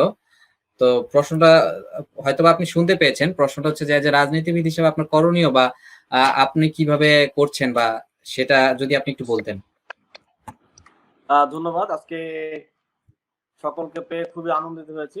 বিশেষ করে স্যার বাংলাদেশ থেকে সংযুক্ত হয়েছেন, আমার শ্রদ্ধেয় স্যার, এবং সংযুক্ত হয়েছেন জনাব মঞ্জু ভাই, আমাদের খুব সকলের শ্রদ্ধেয় মঞ্জু ভাই। আসসালামু আলাইকুম। ডাক্তার সাহেব আসছেন, সকলে যেহেতু ঈদের পরে সকলকে ঈদের শুভেচ্ছা। আপনারা জানেন যে ইতিমধ্যে অনেক আলোচনা হয়েছে, শুনছিলাম খুব মনোযোগ দিয়ে, খুব প্রাণবন্ত আলোচনা হচ্ছে। ইতিমধ্যে প্রায় 1 ঘন্টা হয়ে গেছে। আপনি যদি আপনার ক্যামেরাটা একটু মুভ করেন, আপনার ফেসটা ভালো মতো দেখা যাচ্ছে না। জি, এবার ঠিক আছে। তো সকলে আলোচনা শুনছিলাম খুব মনোযোগ দিয়ে। মঞ্জু ভাই কেমন আছেন? নিশ্চয়ই ভালো। সকলকে ভালো। আমাদের আসলে জি ভালো। আসলে রাজনীতিক হিসেবে তো অনেক কিছুই করার আছে। তো আমরা আসলে আপনারা দেখেছেন যে বাংলাদেশের যে করোনা পরিস্থিতি নিয়ে জননেত্রী শেখ হাসিনার যে পদক্ষেপগুলা ছিল অত্যন্ত প্রশংসনীয় ছিল এবং আমাদের এই বিশাল জনসংখ্যা বিস্তৃত যে দেশ সেই বাংলাদেশের পক্ষে সেই তুলনায়ও আমাদের জননেত্রী শেখ হাসিনা যেভাবে পদক্ষেপগুলো নিয়েছেন সত্যি খুব প্রশংসনীয়। কিন্তু আমরা যখন দেখলাম যেহেতু রাজনীতিকে যখন দেখলাম আমাদের নেত্রী খুবই একটা অনেক ভালো ভালো কার্যক্রম নিচ্ছেন, তখন আমরা প্রবাসী হিসেবে যখন আমরা যেহেতু রাজনীতি করি তখন আমারও মনে একটা চিন্তা আসলো যে আমরাও কিছু করি। তখন যেহেতু আমাদের যে মঞ্জু ভাইরা আছেন, মঞ্জু ভাইয়ের সাথে আমি যোগাযোগ করেছিলাম। আমাদের যে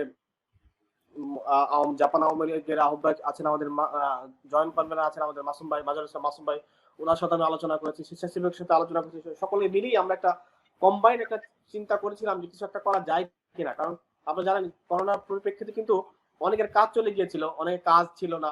তো আমরা তো চেষ্টা করেছি যারা স্টুডেন্ট যারা আছেন, অনেকে রিফিউজি ভিসা নিয়ে আছেন, আপনারা জানেন যে রিফিউজি ভিসা থাকলে অনেক রেস্ট্রিক্টেড থাকে কাজের ব্যাপারে। তো সেই সময় আমরা জানি যে অনেকের কাজ হয়তো বা ছিল না। তো যাক, আমরা যেহেতু রাজনীতি আছি, জনগণের পাশেই থাকতে হবে, সেই সুবাদেই আমরা অনেকটা পদক্ষেপ নিয়েছিলাম এরকম যে যারাই আমরা ফেসবুক স্ট্যাটাস দিয়েছি, আপনি দেখেছেন হয়তো বা আমরা ওপেন স্ট্যাটাস দিয়েছিলাম যে যারা খাদ্য সংকটে যারা আছেন তারা যদি আমাদের সাথে যোগাযোগ করেন আমরা নির্দ্বিধায় আমি পরিচয় গোপন করে আমরা তাদের কাছে আমরা খাদ্য পৌঁছে দেবো। তো সেই সুবাদে আমরা অনেক রেসপন্স পেয়েছিলাম। তা আমরা অকল্পনীয়, আমরা ভাবতে পারি নাই এবং আমাদের কাছে সারা দিবেন। তো আমরা চেষ্টা করেছি যাক আমরা প্রায় 26 জনের মতো 26 জনকে আমরা যারা সমস্যায় ছিলেন খাবার নিয়ে সকলের ঠিকানায় আমরা খাবার পৌঁছে দিতে সক্ষম হয়েছি। এবং সেই সাথে আমাদের যেহেতু এটা একটা টিম ওয়ার্ক ছিল, সকলকে যারা যারা আমাদের সাথে পার্টিসিপেট করেছেন অনেকে আমাদের নাম গোপন করে, যে মানুষের যে স্বতঃস্ফূর্ত একজন বাংলাদেশির জন্য যেভাবে আমরা দাঁড়িয়েছিলাম, চেষ্টা করেছি আমরা আমাদের পক্ষ থেকে যতটুকু পারি আমরা সাহায্য করার জন্য। জি জি। এবং আপনারা যেটাও জানেন যে রাজনীতি যেহেতু করি, যে আমার লোকাল এলাকা, তো আমাদের একটা লোকাল একটা সংগঠন আছে তরুণ শিক্ষা নামে আমরা একটা সংগঠন যুব প্রায় 300-350 আমরা খাবার করেছি। আমরা বিভিন্ন ঈদের রমজানের সামগ্রী বিতরণ করেছি।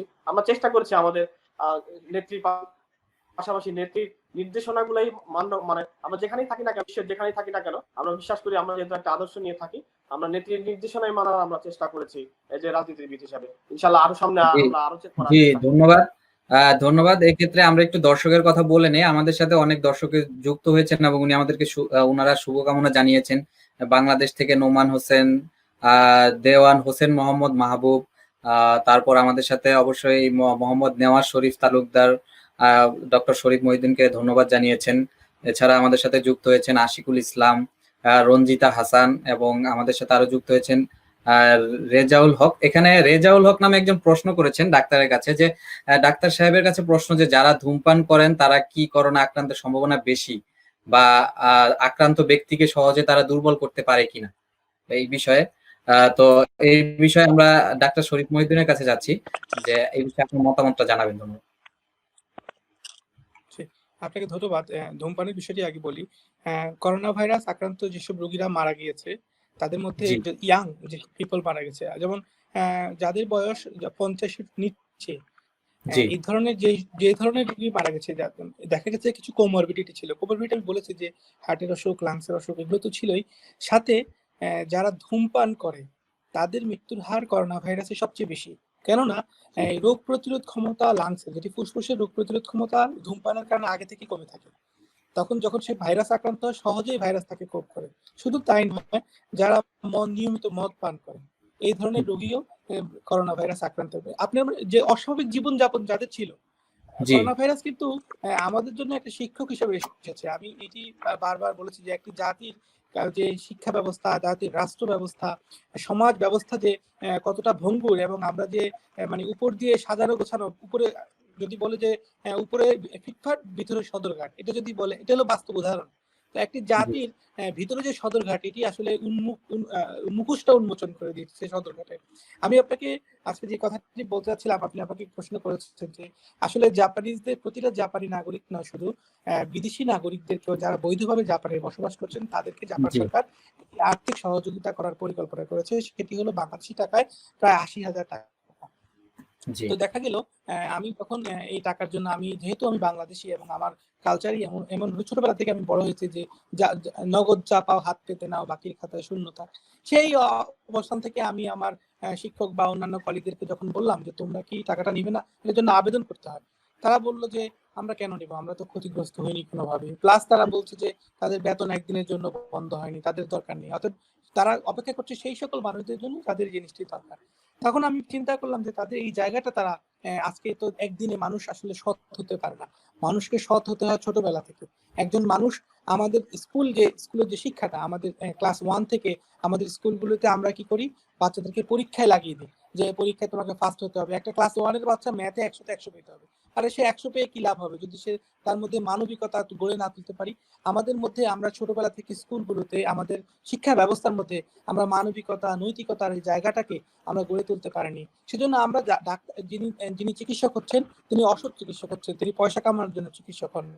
যিনি ইঞ্জিনিয়ার হন তিনি অসৎ ইঞ্জিনিয়ার হন। যিনি ব্যবসায়ী হন তিনি অসৎ ব্যবসায়ী হন। পলিটিশিয়ান হলে তিনি জনগণকে মেরে তার থেকে টাকা খাওয়ার চেষ্টা করেন। যিনি ব্যবসায়ী হন তিনি চিন্তা করেন তিনি লাভ করে তিনি যদি সিঙ্গাপুরে বাড়ি করতে পারেন, সিঙ্গাপুর মালয়েশিয়াতে সেকেন্ড হোম করতে পারেন, অথবা কানাডাতে গিয়ে তিনি বাড়ি করতে পারেন, এসব তিনি চিন্তা করছেন। কিন্তু তার যদি মধ্যে নৈতিকতা মানবিকতা যে জায়গাটা যদি ছোটবেলা থেকে এই বীজটা আমরা বুনে দিতে পারতাম যে মানুষকে মানুষ হিসেবে ট্রিট করতে হবে, এই জায়গাটা যদি আমরা তৈরি করতে পারতাম, তাহলে দেখা যেত আজকে এই সংকটকালে আমরা সকলে মিলে আজকে জাপানের মতো ঐক্যবদ্ধভাবে অনেক কিছুই মোকাবেলা করতে পারতাম। তাহলে আজকে আমাদের করোনা ভাইরাস হয়তো একটা সময় শেষ হয়ে যাবে, টুডে টুমরো একটা সার্টেন টাইম পরে যে কোনো প্যান্ডেমিক ডিজিজ আপনার শেষ হয়। তাহলে করোনা ভাইরাস থেকে আমরা যে শিক্ষাগুলো নিতে পারি যে আগামী দিনের আমাদের শিক্ষা ব্যবস্থাতে আমরা নৈতিকতাকে কতটুকু জায়গা দিব। আজকে আপনি দেখেন যে নৈতিকতা নাই বললেই আজকে বাংলাদেশের ব্যবসায়ীরা যে হসপিটালগুলো করছে, ভারতে আপনি আপনাদের পাশের দেশ ভারতে দেখেন তারা টাটা মেমোরিয়াল হসপিটাল করেছে, ভারতের সবচেয়ে বড় যে গ্রুপ অফ ইন্ডাস্ট্রি, তারা সেটি করেছে for the sake of humanity, মানুষের জন্য। এটা বলতে গেলে একটা ত্রাণ সংস্থার মতো। তারপরে আপনার ধরেন ভারতের যে বড় বড় হসপিটালগুলো আছে, টাটা বলেন বিড়লা বলেন যে হসপিটাল, ক্যান্সার হসপিটাল, আমি ভারতে প্রায় 1 বছর কাজ করেছি আপনার ভারতের অ্যাপোলো, নয়াদিল্লি অ্যাপোলো হসপিটালে। তো আমি দেখেছি সেখানকার যে শিল্পপতিরা তারা খুব বেশি করে মানুষের জন্য কাজ করছে। কিন্তু আমাদের শিল্পপতিরা যে বড় বড় শিল্প প্রতিষ্ঠানগুলো সেগুলো যেমন ইউনাইটেড গ্রুপের কথা বলেন কায়সার স্যার, তারপর আপনার স্কয়ার গ্রুপ বলেন, অ্যাপোলো গ্রুপ বলেন, এরা they are very big fish in the country. কিন্তু তারা সেটা কন্ট্রিবিউশন না করে সেটাকে আরেকটা গার্মেন্টস ইন্ডাস্ট্রি বানিয়েছে, সেটাকে একটা ফ্যাক্টরির মতো তৈরি করছে। এই হসপিটালগুলো হতে পারতো মানবতার জন্য, কিন্তু তাদের বড় কোম্পানি আছে, স্কয়ার কোম্পানি যদি 1000 কোটি টাকা প্রফিট তারা অন্য জায়গা থেকে করছে, এই হসপিটাল যদি তারা জনগণের নাগালের দোরগোড়ায় রাখতো তাহলে খুব বেশি ক্ষতি বোধ হয় স্কয়ারের হতো না, ইউনাইটেডের খুব বেশি ক্ষতি হতো না। মিলিয়ন ডলার তারা আয় করছে অন্যান্য খাতে। আজকে এগুলো যদি আমাদের মধ্যে, কারণ এই জায়গাটা আমরা গড়ে তুলতে পারিনি কারণ আমাদের মধ্যে নৈতিকতা গড়ে ওঠেনি। আপনি দেখবেন যে বিল গেটস এর মেলিন্ডা গেটস ফাউন্ডেশন পৃথিবীর 1 নম্বর ধনী বিল গেটস, কিন্তু দেখবেন যে আমি একদিন একজনকে জিজ্ঞাসা করলাম বিল গেটস এর খুব যিনি ঘনিষ্ঠভাবে তার সাথে কাজ করেন বিভিন্ন সফটওয়্যারের বিষয়ে, যে আমি বললাম যে আমরা তো ছোটবেলা থেকে স্বপ্ন দেখে আমরা ধনী হবো, আচ্ছা আমি ধনী হলাম, আমি 1000 কোটি টাকা ইনকাম করলাম, সম্মানিত হলাম, মানুষজন আমাকে চিনলো, আচ্ছা বিল গেটস এর এই মিল লাইফ বিল গেটস কেন পেয়েছে? তখন সে আমাকে বললো যে বিল গেটস এখন বেঁচে আছে এই স্বপ্ন দেখে যে আফ্রিকার সমস্ত শিশুরা নিয়মিত 3 বেলা খেতে পাবে। বিল গেটস এখন স্বপ্ন দেখে যে আফ্রিকার প্রতিটা শিশুর কাছে টিকা পৌঁছে যাবে। বিল গেটস দেখে যে আফ্রিকা, বাংলাদেশ সব পৃথিবীর কোনো দেশে শিশুরা না খেয়ে মরবে না। তার স্বপ্নটা ডাইভার্ট হয়ে গেছে যখন সে তার জায়গায়। জি অবশ্যই, ধন্যবাদ। কারণ ছোটবেলা থেকে নৈতিকতা শিক্ষা দেওয়া হয়েছে। জি অবশ্যই ধন্যবাদ। আমরা আরেকটু যদি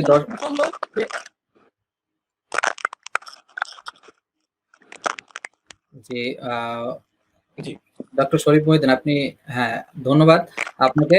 আপনার মাইকটা মনে হয় সমস্যা করছে, যাই হোক ধন্যবাদ।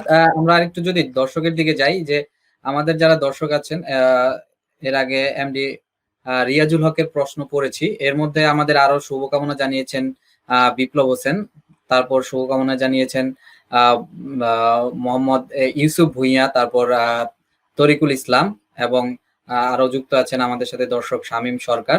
যাই হোক দর্শক, আপনারা আমাদের লাইভটিকে অবশ্যই শেয়ার করবেন, যার মাধ্যমে যারা আমাদের লাইভটি এখন দেখতে পাচ্ছে না তারা অবশ্যই আমাদের লাইভটি দেখতে পাবে, এবং আপনারা অবশ্যই আমাদের dipohor.com পেজটিকে লাইক করে রাখবেন, যাতে পরবর্তী লাইভগুলো আপনারা অবশ্যই সরাসরি দেখতে পান। তো যাই হোক, আমরা আমাদের অনুষ্ঠানের প্রায় শেষের দিকে চলে এসেছি। তা আমরা আমাদের অতিথিদের কাছে সবার কাছে একটি প্রশ্ন জানতে চাবো যে এই করোনা পরিস্থিতিতে আপনি নিজে কিভাবে নিজেকে সুরক্ষিত রাখছেন, এবং আপনার মনে হয় যে আপনার পরিবার বা আশেপাশের মানুষজন কিভাবে নিজেকে সুরক্ষিত রাখবে। এক্ষেত্রে আমি প্রথমে শুরু করছি আমাদের মঞ্জুরুল হক স্যারকে দিয়ে। স্যার, আপনি যদি আপনার বক্তব্যটা বলেন। আমি কিন্তু একেবারে পুরোপুরি সুরক্ষার মধ্যে আছি, যে আমি শিক্ষকতা করি। আমার শিক্ষকতা আমি অনলাইনে করছি। আমার সপ্তাহে তিনটা ক্লাস থাকে, সেগুলো সব আমি অনলাইনে জুমে আমি ক্লাস নেই, যার ফলে আমার বাড়ির বের হতে হয় না। আমার NHK এর কাজও আমি ঘরে বসেই করছি, সেগুলো ঘরে বসেই সেরে নিতে পারছি। সাংবাদিকতার কাজও আমি প্রেস কনফারেন্সে যোগ দিচ্ছি ঘরে বসে, বিভিন্ন প্রেস কনফারেন্সে জাপান সরকারের, অন্যান্য সংগঠনের, ঘরে বসে আমি যোগ দিচ্ছি। যার ফলে এর চাইতে বড় সুরক্ষা তো আর নেই। আমি প্রয়োজন ছাড়া আমি বাড়ির বেরোচ্ছি না। আর ন্যূনতম যেগুলো হাঁটাচলা করা বাড়ির আশেপাশে শরীর ঠিক রাখার জন্য, সেটা করছি। যার ফলে আমার জন্য কোনো অসুবিধা হচ্ছে না, এবং আমি সেদিক থেকে আমি ভাগ্যবান যে আমি পারছি এগুলো। যে জাপানের শিক্ষা ব্যবস্থা অনেকটা এখন অনলাইনে চলে গেছে, ইউনিভার্সিটির লেকচার এগুলো। জি, ধন্যবাদ। আমরা যাচ্ছি হচ্ছে সোহেল রানা ভাইয়ের কাছে, যে আপনি নিজেকে কিভাবে সুরক্ষিত রাখছেন, বা আপনার আশেপাশের মানুষজন বা আপনার পরিবারের কিভাবে নিজেকে সুরক্ষিত রাখতে পারে, বা আপনার নিজস্ব মতামতটা কি এক্ষেত্রে? দেখুন, আসলে সুরক্ষতা সবকিছু এখন যেটা বলছে যে স্যানিটাইজার ব্যবহার করা, তারপর আপনার হাত সাবান দিয়ে ধোয়া, এগুলো তো সব কমন জিনিস। মাস্ক ব্যবহার করা, আসলে এখানে জাপানের যে অবস্থা, ইচ্ছা করলেই কিন্তু আমরা আসলে মানে নিজেকে মানে কি বলে এটা মানে সুরক্ষা, মানে জাপানটা টোটালি একটা সুরক্ষিত দেশ, যদিও সবাই সচেতন, তা আমরা সেভাবেই ওই সুরক্ষিতই থাকি। আর আমি যেহেতু আমরা জানি রেস্টুরেন্ট বিজনেস নিয়ে আছি, তো অনেক কাস্টমার আসে, তো সবাই আসলে বেসিক্যালি মাস্ক সবচেয়ে যেটা নিরাপদ পন্থা এখন মাস্ক ব্যবহার করা। সকলকে যারা দেখছেন সকলকে বলবো সবাই মাস্কটা ব্যবহার করে, সেটা কিন্তু অনেকটাই মানে প্রাথমিকভাবে নিজেকে ডিফেন্স করাটা অনেকটাই কাজ করে। জি, ধন্যবাদ। আমরা এনায়েত স্যারের কাছে যাব। এনায়েত স্যার, আপনি নিজেকে কিভাবে সুরক্ষিত রাখছেন, এবং আপনি যেহেতু একজন গার্মেন্টস এর মালিক, আপনি আপনার শ্রমিকদেরকে কিভাবে সুরক্ষায় রাখা যায় এই বিষয়ে আপনি কি চিন্তা করছেন?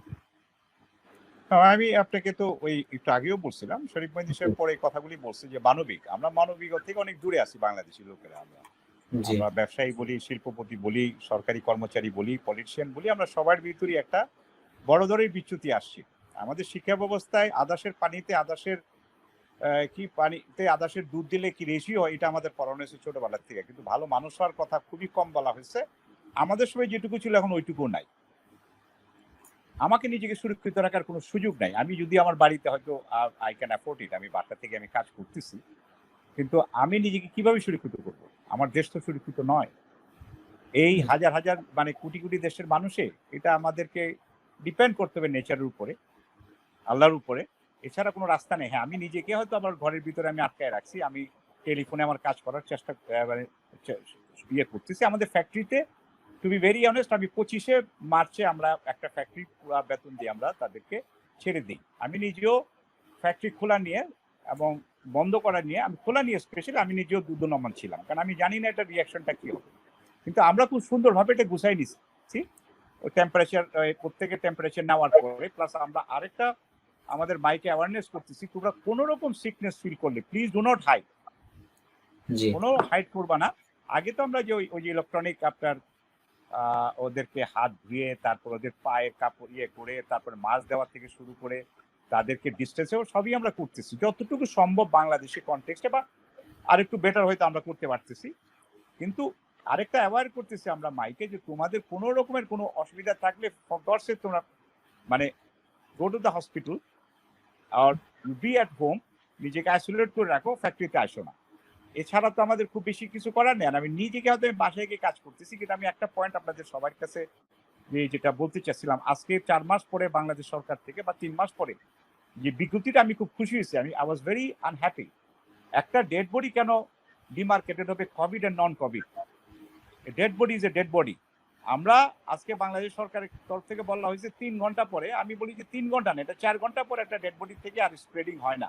আমি এটাকে 4 ঘন্টার জায়গায় আমি বলবো যে 6 ঘন্টা নেন এবং তাকে র্যাপ আপ করে তাকে দাফন করেন একেবারে ধর্মীয় ভাবে। এবং একটা যে আপনি যে একটা খুব সিম্পল আমি এই কথাগুলি বলতে চেয়েছিলাম, উহান থেকে যদি ইতালি থেকে ওই ভাইরাস যদি ঢাকাতে আসতে পারে, আপনি যদি মুখ দাঁতে দাফন করেন, ওইখান থেকে কি আপনার বাসায় আসবেন না? আর বনানীতে দিলে ওইটা secure. So actually dead bodies আপনাকে প্রপার ডিগ করে ডেড বডিকে র্যাপ আপ করে যদি দাফন করা হয়, এটা ডেফিনেটলি সেফ। আর যদি সেফ নাও হয়, আপনি করবেন কি? আপনি ডেড বডিকে কোথায় দিবেন? আপনি মুখ দাঁতে তো কদিন পরে জায়গা থাকবে না। অ্যান্ড দেন আরেকটা ব্যাপার আছে এখানে, আমাদের রেকর্ডেড মৃত্যুর বাইরেও আনরেকর্ডেড মৃত্যু আছে, যেটাই সাসপিশিয়াস মৃত্যু থেকেই মানুষকে সচেতন করতে হবে, ভাই র্যাপ আপ করো তাকে। আর আমাদের দেশে কোনো ডেড বডি হসপিটাল থেকে বের হতে মিনিমাম 6-7 ঘন্টা লেগে যায়। সো ওই সেন্সে dead body is already safe. তারপরও তাকে যদি প্রপার ডেড বডির জন্য যে ব্যাগ পাওয়া যায় এবং যদি আমাদের মানে একটু হ্যাভি পলিথিন থেকে র্যাপ করা যায়, এই জিনিসগুলি সোশ্যাল অ্যাওয়ারনেস আসা উচিত by the social media, not by me. যেমন doctor Sharif Mohiuddin, because they are specialist, আমরা বললে তো এটা শুনবে না, কারণ আমরা সাধারণ মানুষ। আমাদের মঞ্জুর ভাই, ওনাদের সোশ্যাল মিডিয়া থেকে যদি এগুলি বলা হয় যে আজকে ফার্স্ট টাইম বলা হয়েছে নো, ডেড বডিকে নট নেসেসারিলি শুধু এক জায়গায় দাফন করা, কারণ আমি ওয়াজ ভেরি শিওর যে যেই জায়গাটা ডেজিগনেট করছে ওই জায়গাতে কদিন পর জায়গা থাকবে না। এটা আপনাকে মানতে হবে। আমাদের 165 million people with a only 55,000 square metre একটা দেশের ভিতরে, স্কোয়ার মাইল একটা দেশের ভিতরে, এখানে ক্যাজুয়ালিটি হবেই, অনেক লোক এফেক্টেড হবে। বাট দাফনটা যদি সুন্দরভাবে হয়, আমি সরি আমি হয়তো প্রসঙ্গটা অন্য জায়গায় নিয়ে গেলাম, but it's completely related to Covid. It was hurting me because আমি কালকে মারা যেতে পারি। আমি কি চাবো যে মানে আমি তো চাবো যে আমার দাফনটা অন্তত সুন্দরভাবে হোক, আমার ছেলে মেয়ে না। অবশ্যই আমরা আশা করব যে আমাদের সবার করোনার কারণে যারই মৃত্যু হোক, আমাদের অন্তত দাফনটা হোক মানবিক। তো আমরা এই ক্ষেত্রে এখন ডক্টর শরীফ মহিউদ্দিনের কাছে যাব। যে ডক্টর শরীফ মহিউদ্দিন, আপনার কাছে আমার সেম প্রশ্ন যে কিভাবে নিজেকে সুরক্ষিত রাখবো এবং আশেপাশের মানুষকে সুরক্ষিত রাখার কথা বলবো। এবং তার সাথে আপনার কাছে আমি আরেকটি প্রশ্ন করতে চাই, সেটি হচ্ছে যে গতকাল ইটালির ডক্টররা একটি নিউজে দেখলাম যে ইটালির ডক্টররা বললো যে তাদের দেশে যে ইটালিতে যে করোনা ভাইরাসের যে জিনোম সিকোয়েন্সটা করা হয়েছে, সেখানে তারা দেখতে পাচ্ছে যে এখন তাদের দেশে যে করোনা ভাইরাসটি আছে সেটি ধীরে ধীরে দুর্বল হয়ে আসতেছে। যে বিষয়টা আসলে কি, যে আসলে সত্যিকার অর্থে কি যে করোনা ভাইরাস যখন কোনো কিছু আক্রান্ত করে তারপর কি ধীরে ধীরে এটা কি দুর্বল হয়ে যায়, বা এরকম কোনো ঘটনা কি আছে, বা আপনি কি মনে করেন? জি, কথা কি শোনা যাচ্ছে ক্লিয়ারলি?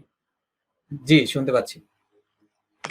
জি, আপনাকে ধন্যবাদ। অ্যাকচুয়ালি আমরা প্রথম থেকেই বলে আসছি যে পৃথিবীতে সেই সকল দেশগুলোই করোনা ভাইরাস আক্রান্তে সবচেয়ে ভালো ফলাফল করেছে যে করোনা ভাইরাস উত্তরণের ক্ষেত্রে, সেটি হলো যারা মাস্ক ব্যবহার করেছে। মাস্ক এটাকে আমরা বলতে পারি যে এটা বলা যে ম্যাজিক হিসাবে কাজ করেছে এবং তা পার্থক্য করে দিয়েছে যে কোভিড পজিটিভ এবং কোভিড নেগেটিভের ক্ষেত্রে। আপনি দেখবেন যে পৃথিবীতে সবচেয়ে বেশি মাস্ক ব্যবহার করে জাপান, এবং সেই কারণে হংকং, জাপান, কোরিয়া এই দেশগুলোতে মাস্ক ওরা করোনা ভাইরাস ছাড়াও সাধারণ সময়ে, শীতে, বিভিন্ন ফ্লুতে এবং নর্মাল সময় ওরা একটা ওদের কালচার, ওদের মাস্ক একটা কালচার গড়ে উঠেছে। জি, যার কারণে আপনি দেখবেন যে এই দেশগুলো করোনা ভাইরাসে সবচেয়ে ভালো ফলাফল করেছে করোনা ভাইরাস প্রতিরোধের ক্ষেত্রে। তাই আমরা প্রথম থেকেই বলে আসছি যে মাস্ক এবং মাস্ক, এর কোনো বিকল্প নেই। এটি একটি প্রথম কথা, যেটি আমি নিজেও মেনে চলার চেষ্টা করি। যে আমি ঘর থেকে বের হলে অথবা দুজন পরস্পর কথা বলতে গেলে, যেমন আমি আমার বন্ধু বা আমার সহপাঠী অথবা আমার অফিস কলিগ যাদের সাথে আমি কথা বলতে চাচ্ছি, কথা বলতে গেলে অবশ্যই আমি মাস্ক ব্যবহার করি। সেটা দূরত্ব কাছে হোক আর দূরে হোক, সেটি কোনো ফ্যাক্ট না। মাস্ক একটি ইম্পর্টেন্ট ইস্যু। 2 নম্বর ইস্যু হলো কিছুক্ষণ পর পর হাত ধোয়া। আপনি জানেন যে হাত ধোয়াটা সাবান দিয়ে নরমাল, আমরা বাংলাদেশে লিকুইড হ্যান্ড সোপ খুব বেশি করে খুঁজেছি। আসলে লিকুইড হ্যান্ড সোপ লাগবে না। আপনি যদি বাংলা সাবান যেটা আছে, বাংলা সাবান কাপড় কাচাতে 570 সাবান অথবা বাংলা সাবান বলে পচা সাবান, এইটা দিয়ে যদি আপনি হাত ধোন তাতেও কাজ হবে। জাস্ট 20 সেকেন্ড আপনি ঘড়ি ধরে 20 সেকেন্ড করতে পারেন যে আমার সোনার বাংলা আমি তোমায় ভালোবাসি। 1 মিনিট 20 সেকেন্ড ডাইলি শেষ হয়ে যাচ্ছে। এই সময় আপনি হাত ধোয়ার চেষ্টা করুন। এখন হাত ধুতে গেলে সমস্যা হলো, আমাকে বারবার অনেকে ফোন করে বলেছেন যে বারবার হাত ধোয়াতে হাতে সমস্যা হচ্ছে, যে হাতে চামড়া উঠে যাচ্ছে বা এই ধরনের সমস্যা। এজন্য তারা লোশন ব্যবহার করতে পারেন, যেটা আমি ব্যক্তিগতভাবে করে থাকি। আর হ্যান্ড স্যানিটাইজার যেটার কথা বলা হচ্ছে, সেখানে যদি 70% অ্যালকোহল ব্যবহার করে সেটিও কাজ করে। হ্যান্ড স্যানিটাইজার যে খুব একদম স্যানিটাইজার কোম্পানি হতে হবে, এবং বাংলাদেশের অনেকগুলো প্রতিষ্ঠান এবং অনেকগুলো শিক্ষা প্রতিষ্ঠান বর্তমানে হ্যান্ড স্যানিটাইজার বানিয়ে ফ্রিও বিতরণ করেছে, আপনারা দেখেছেন। তাহলে হাত ধোয়াটা, তারপরে পার্সোনাল হাইজিন, আপনি দেখবেন যে পৃথিবীতে সেই দেশগুলো করোনা ভাইরাসের মোকাবেলায় সবচেয়ে ভালো ফলাফল করেছে যাদের পরিবেশ, পারিপার্শ্বিক পরিবেশটা ক্লিন ছিল, যারা হাইজিন মানে পরিষ্কার পরিচ্ছন্নতা যারা মেনটেন করেছে। আমি বলতে পারি কানাডার ভ্যানকুভারে বর্তমানে করোনা ভাইরাসের রোগীর সংখ্যা প্রায় শূন্যের কাছাকাছি চলে এসেছে। তো এটা নিয়ে আমরা অলরেডি একটা রিসার্চ পেপার আমি কাজ করছি এটা নিয়ে, যে কেন করোনা ভাইরাস এসব দেশে কম হলো। দেখা গেল Japan one of the most cleanest country, Singapore তারা ক্লিনেস্ট কান্ট্রি ওয়ার্ল্ডের মধ্যে, ভ্যানকুভার কানাডা পৃথিবীর অন্যতম বসবাসযোগ্য একটি শহর বলা হয় ভ্যানকুভারকে, তারা করোনা ভাইরাসে খুব ভালো ফলাফল করেছে ডিউ টু তাদের পার্সোনাল হাইজিন, এটা মেনটেন করার জন্য। জি, আর আপনি যেটা বলেছেন ইতালির কথা, অ্যাকচুয়ালি ইতালির বিষয়টা হলো যে কোনো ভাইরাসে তার মিউটেশন হয়। মিউটেশনটা আমি বলি যে রূপ পরিবর্তন করে প্রতিনিয়ত সেই পরিবেশের সাথে। যে ভাইরাসের জন্য পৃথিবীর পরিবেশটা আসলে উপযোগী না, ভাইরাসের জন্য উপযোগী হলো মানুষের দেহ, প্রাণীর দেহ। সে ওখান থেকে খাবার সংগ্রহ করে, নিউট্রিশন সংগ্রহ করে এই ভাইরাসটা বেঁচে থাকে। আমার শরীরে একটি ভাইরাস ঢুকলো, সে আমার শরীরের যেমন নিউট্রিশন, আমার শরীরের যে ভিটামিন, যে মিনারেলস আছে সেগুলো সে ব্যবহার করে সে নিজের বংশবৃদ্ধি করে। ভাইরাস সাধারণ পরিবেশে বেশিক্ষণ বাঁচতে পারে না। তাহলে বোঝা গেল যে ভাইরাসকে প্রতিনিয়ত প্রতিকূল পরিবেশের সাথে বাঁচতে হলে তাকে বিভিন্ন রকম মিউটেশন পরিবর্তন করে কোপ আপ করতে হয়। দেখা গেছে এই পরিবর্তনটা মানুষের জন্য খুব বেশি ভালো হয়ে যায়, তবে অনেক ক্ষেত্রে খারাপও হয়েছে। তবে আজ পর্যন্ত যত প্যান্ডেমিক হয়েছে, আপনি জানেন যে 1920 সালে যখন আপনার একটি জ্বরে আক্রান্ত হলো সাধারণ মানুষজন, তখন দেখা গেল কি এটি একসময় শেষ হয়ে গেল। কেন? ভাইরাসটা আপনার আস্তে আস্তে দুর্বল হতে শুরু করে, যে কোনো ভাইরাসে। এখন বাংলাদেশের ক্ষেত্রে আপনি দেখবেন যে এত চিকিৎসা ব্যবস্থা, এত অব্যবস্থাপনা থাকার কারণ সত্ত্বেও আপনি দেখবেন বাংলাদেশে অনেক দেশের চেয়ে মৃত্যুর হার কম। মৃত্যুর হার কেন কম? এটা একটা কারণ হতে পারে যে আমরা পূর্ব থেকেই বিভিন্ন রকম করোনা ভাইরাস, যেমন ইনফ্লুয়েঞ্জার কারণে অনেক রকম করোনা ভাইরাস আমরা আক্রান্ত হয়েছি, কিন্তু আমরা জানি না। এবং সেই করোনা ভাইরাস হয়তো এত লিথাল না, হয়তো আমরা সাধারণ চিকিৎসা হওয়ার পর আমরা 2 দিন পরে ভালো হয়ে গেছি, কিন্তু সেই অ্যান্টিবডিটা, যে রোগ প্রতিরোধ ক্ষমতা আমাদের শরীরে রয়ে গেছে। এটি একটি কারণ হতে পারে, বিজ্ঞানীরা বলছেন যে বিভিন্ন দেশে। এবং হ্যাঁ, ভাইরাস দুর্বল হতে পারে পরিবর্তনের কারণে, আবার ভাইরাস সবল হয়ে আরো বেশি ডেডলি হতে পারে। ইট ডিপেন্ডস যে আমাদের লাকের উপর ডিপেন্ড করছে যে ভাইরাসটা আসলে আমাদের জন্য কি উপকার হবে কিনা। এবং বাংলাদেশের ব্যাপারে আমি একটা কথা বলি, বাংলাদেশের ভাইরাসের জিনোম সিকোয়েন্স করে যে এখন পর্যন্ত কতগুলো প্রতিষ্ঠান করেছে জিনোম সিকোয়েন্স, দেখা গেছে যে এই ভাইরাসগুলো মূলত ইতালি থেকে এসেছে, মূলত চায়না থেকে এসেছে বেশিরভাগ। এবং ইতালি, আপনি জানেন যে বাংলাদেশের সাথে চায়নার অর্থনৈতিক সম্পর্ক খুব বেশি ভালো। আমরা যখন চায়নার বিমানে উঠি দেখা যায় যে 90% পিপল বাংলাদেশে আসতে, হয়তো 10 জন বাংলাদেশি থাকে সেই চায়নার, মানে খুব বেশি কমিউনিকেশন থাকে। আমরা জানুয়ারির প্রথম দিকে এই কমিউনিকেশনটা বন্ধ করতে পারতাম, আমরা যদি ইতালি কমিউনিকেশন বন্ধ করতে পারতাম, ইউরোপের যে দেশগুলো আক্রান্ত বন্ধ করতে পারতাম, আজকে বাংলাদেশের এই করুণ পরিণতি ভোগ করতে হতো না। আপনি জানেন এই যে কায়সার স্যার আছে, তিনি জানেন যে ভিয়েতনাম বর্তমানে করোনা ভাইরাস মোকাবেলায় সক্ষম হয়েছে কিভাবে, জাস্ট এই লকডাউনকে অ্যাপ্লাই করে। তারা সমস্ত এয়ারপোর্ট গুলো বন্ধ করে দিয়েছে বলে আজকে ভিয়েতনাম ভালো ফলাফল করছে। এর কারণে একটা সমস্যা হচ্ছে যে চায়নাতে যেসব জাপানিজ কোম্পানি ছিল, সেই কোম্পানিগুলো তারা চায়না থেকে ভিয়েতনামে শিফট করছে। কিন্তু ইভেন তো বাংলাদেশে তাদের আসার কথা থাকলেও অনেকগুলো কোম্পানি আসছে না, এবং অনেক বড় বড় গার্মেন্টস কোম্পানিগুলো আজকে মুখ ফিরিয়ে নিচ্ছে বাংলাদেশ থেকে।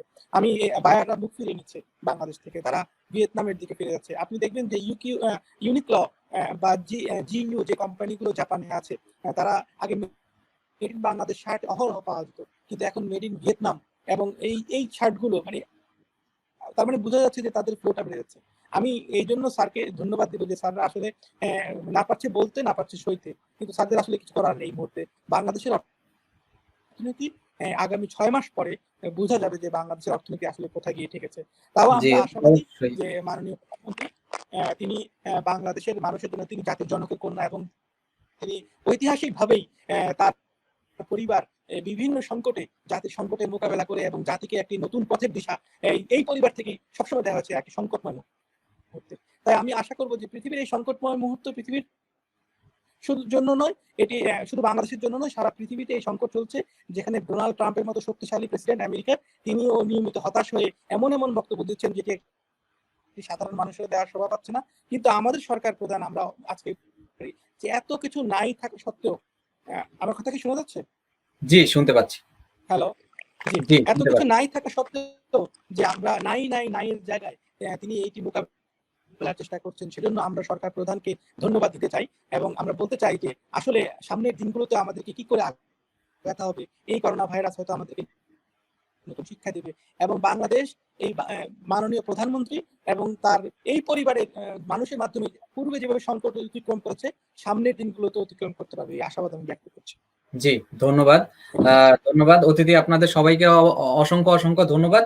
আমি এই মুহূর্তে যেহেতু আমাদের লাইভ থেকে বিদায় নিব, তো আমি আমাদের দর্শকদের উদ্দেশ্যে শুধু বলতে চাই যে দর্শক আপনারা সবাই অবশ্যই, যেহেতু বাংলাদেশের দর্শকদের উদ্দেশ্যে বিশেষ করে বলতে চাই যে এখন বাংলাদেশের করোনা পরিস্থিতি যে খারাপ অবস্থার দিকে যাচ্ছে, সে থেকে উত্তরণের একটাই পন্থা যে আমাদের ডাক্তার শরীফ মহিউদ্দিন সাথে আমরা কথা বলে যেটা বুঝতে পারলাম, অবশ্যই ওনাকে আমরা হয়তোবা আমাদের পরবর্তী লাইভে অবশ্যই পাওয়ার চেষ্টা করব, ওনার কাছ থেকে আরো হয়তো অনেক কিছু জানতে পারবো। কিন্তু এখন আমাদের সবচেয়ে বড় করণীয় হচ্ছে নিজেকে আইসোলেশনে রাখা এবং আমাদের আজকের আলোচনা থেকে আমরা যতটুকু বুঝতে পারছি যে যতটুকু সম্ভব নিজেকে সুরক্ষিত রাখার চেষ্টা করা। এবং যেহেতু বাংলাদেশ একটি স্বল্পোন্নত দেশ এবং বাংলাদেশে অবশ্যই অনেক মানুষ আছে যারা প্রতিনিয়ত কাজ করতে হয়, প্রতিনিয়ত ইনকাম করতে হয়, যদি সবকিছু বন্ধ থাকে তাহলে হয়তো বা কাজও থাকছে না এবং ইনকামও তাদের থাকছে না, তাহলে তাদের জীবনযাত্রা নির্বাহ করাটাও অবশ্যই কষ্টসাধ্য হয়ে যাবে। তো আপনারা অবশ্যই নিজেকে সুরক্ষিত রাখার চেষ্টা করবেন, এটাই হচ্ছে এখন পর্যন্ত করোনা ভাইরাসের সর্বশেষ চিকিৎসা। এছাড়া করোনা ভাইরাসের যেহেতু কোনো ভ্যাকসিন নেই, অবশ্যই আমাদের নিজেদেরকে অবশ্যই স্বাস্থ্যকর খাবার খাওয়ার মাধ্যমে নিজেদের শারীরিক খেয়াল রাখার চেষ্টা করতে হবে। এবং এর মাধ্যমে আমি আমাদের আজকের লাইভ এখানে শেষ করছি। আপনাদেরকে উদ্দেশ্যে দর্শক আবার শেষবারের মতো বলে যাচ্ছি যে আমাদের দ্বীপহর.com ফেসবুক পেজটিকে আপনারা অবশ্যই লাইক করে রাখবেন এবং আমাদের পরবর্তী লাইভগুলো দেখার জন্য হলো আপনারা আমাদের পেজটিকে লাইক করে রাখবেন এবং আজকের লাইভটি আপনারা বেশি বেশি শেয়ার করবেন, তাহলে যারা আজকে লাইভটি দেখতে পায়নি তারা অবশ্যই দেখতে পাবে। অবশ্যই ধন্যবাদ সাথে থাকার জন্য।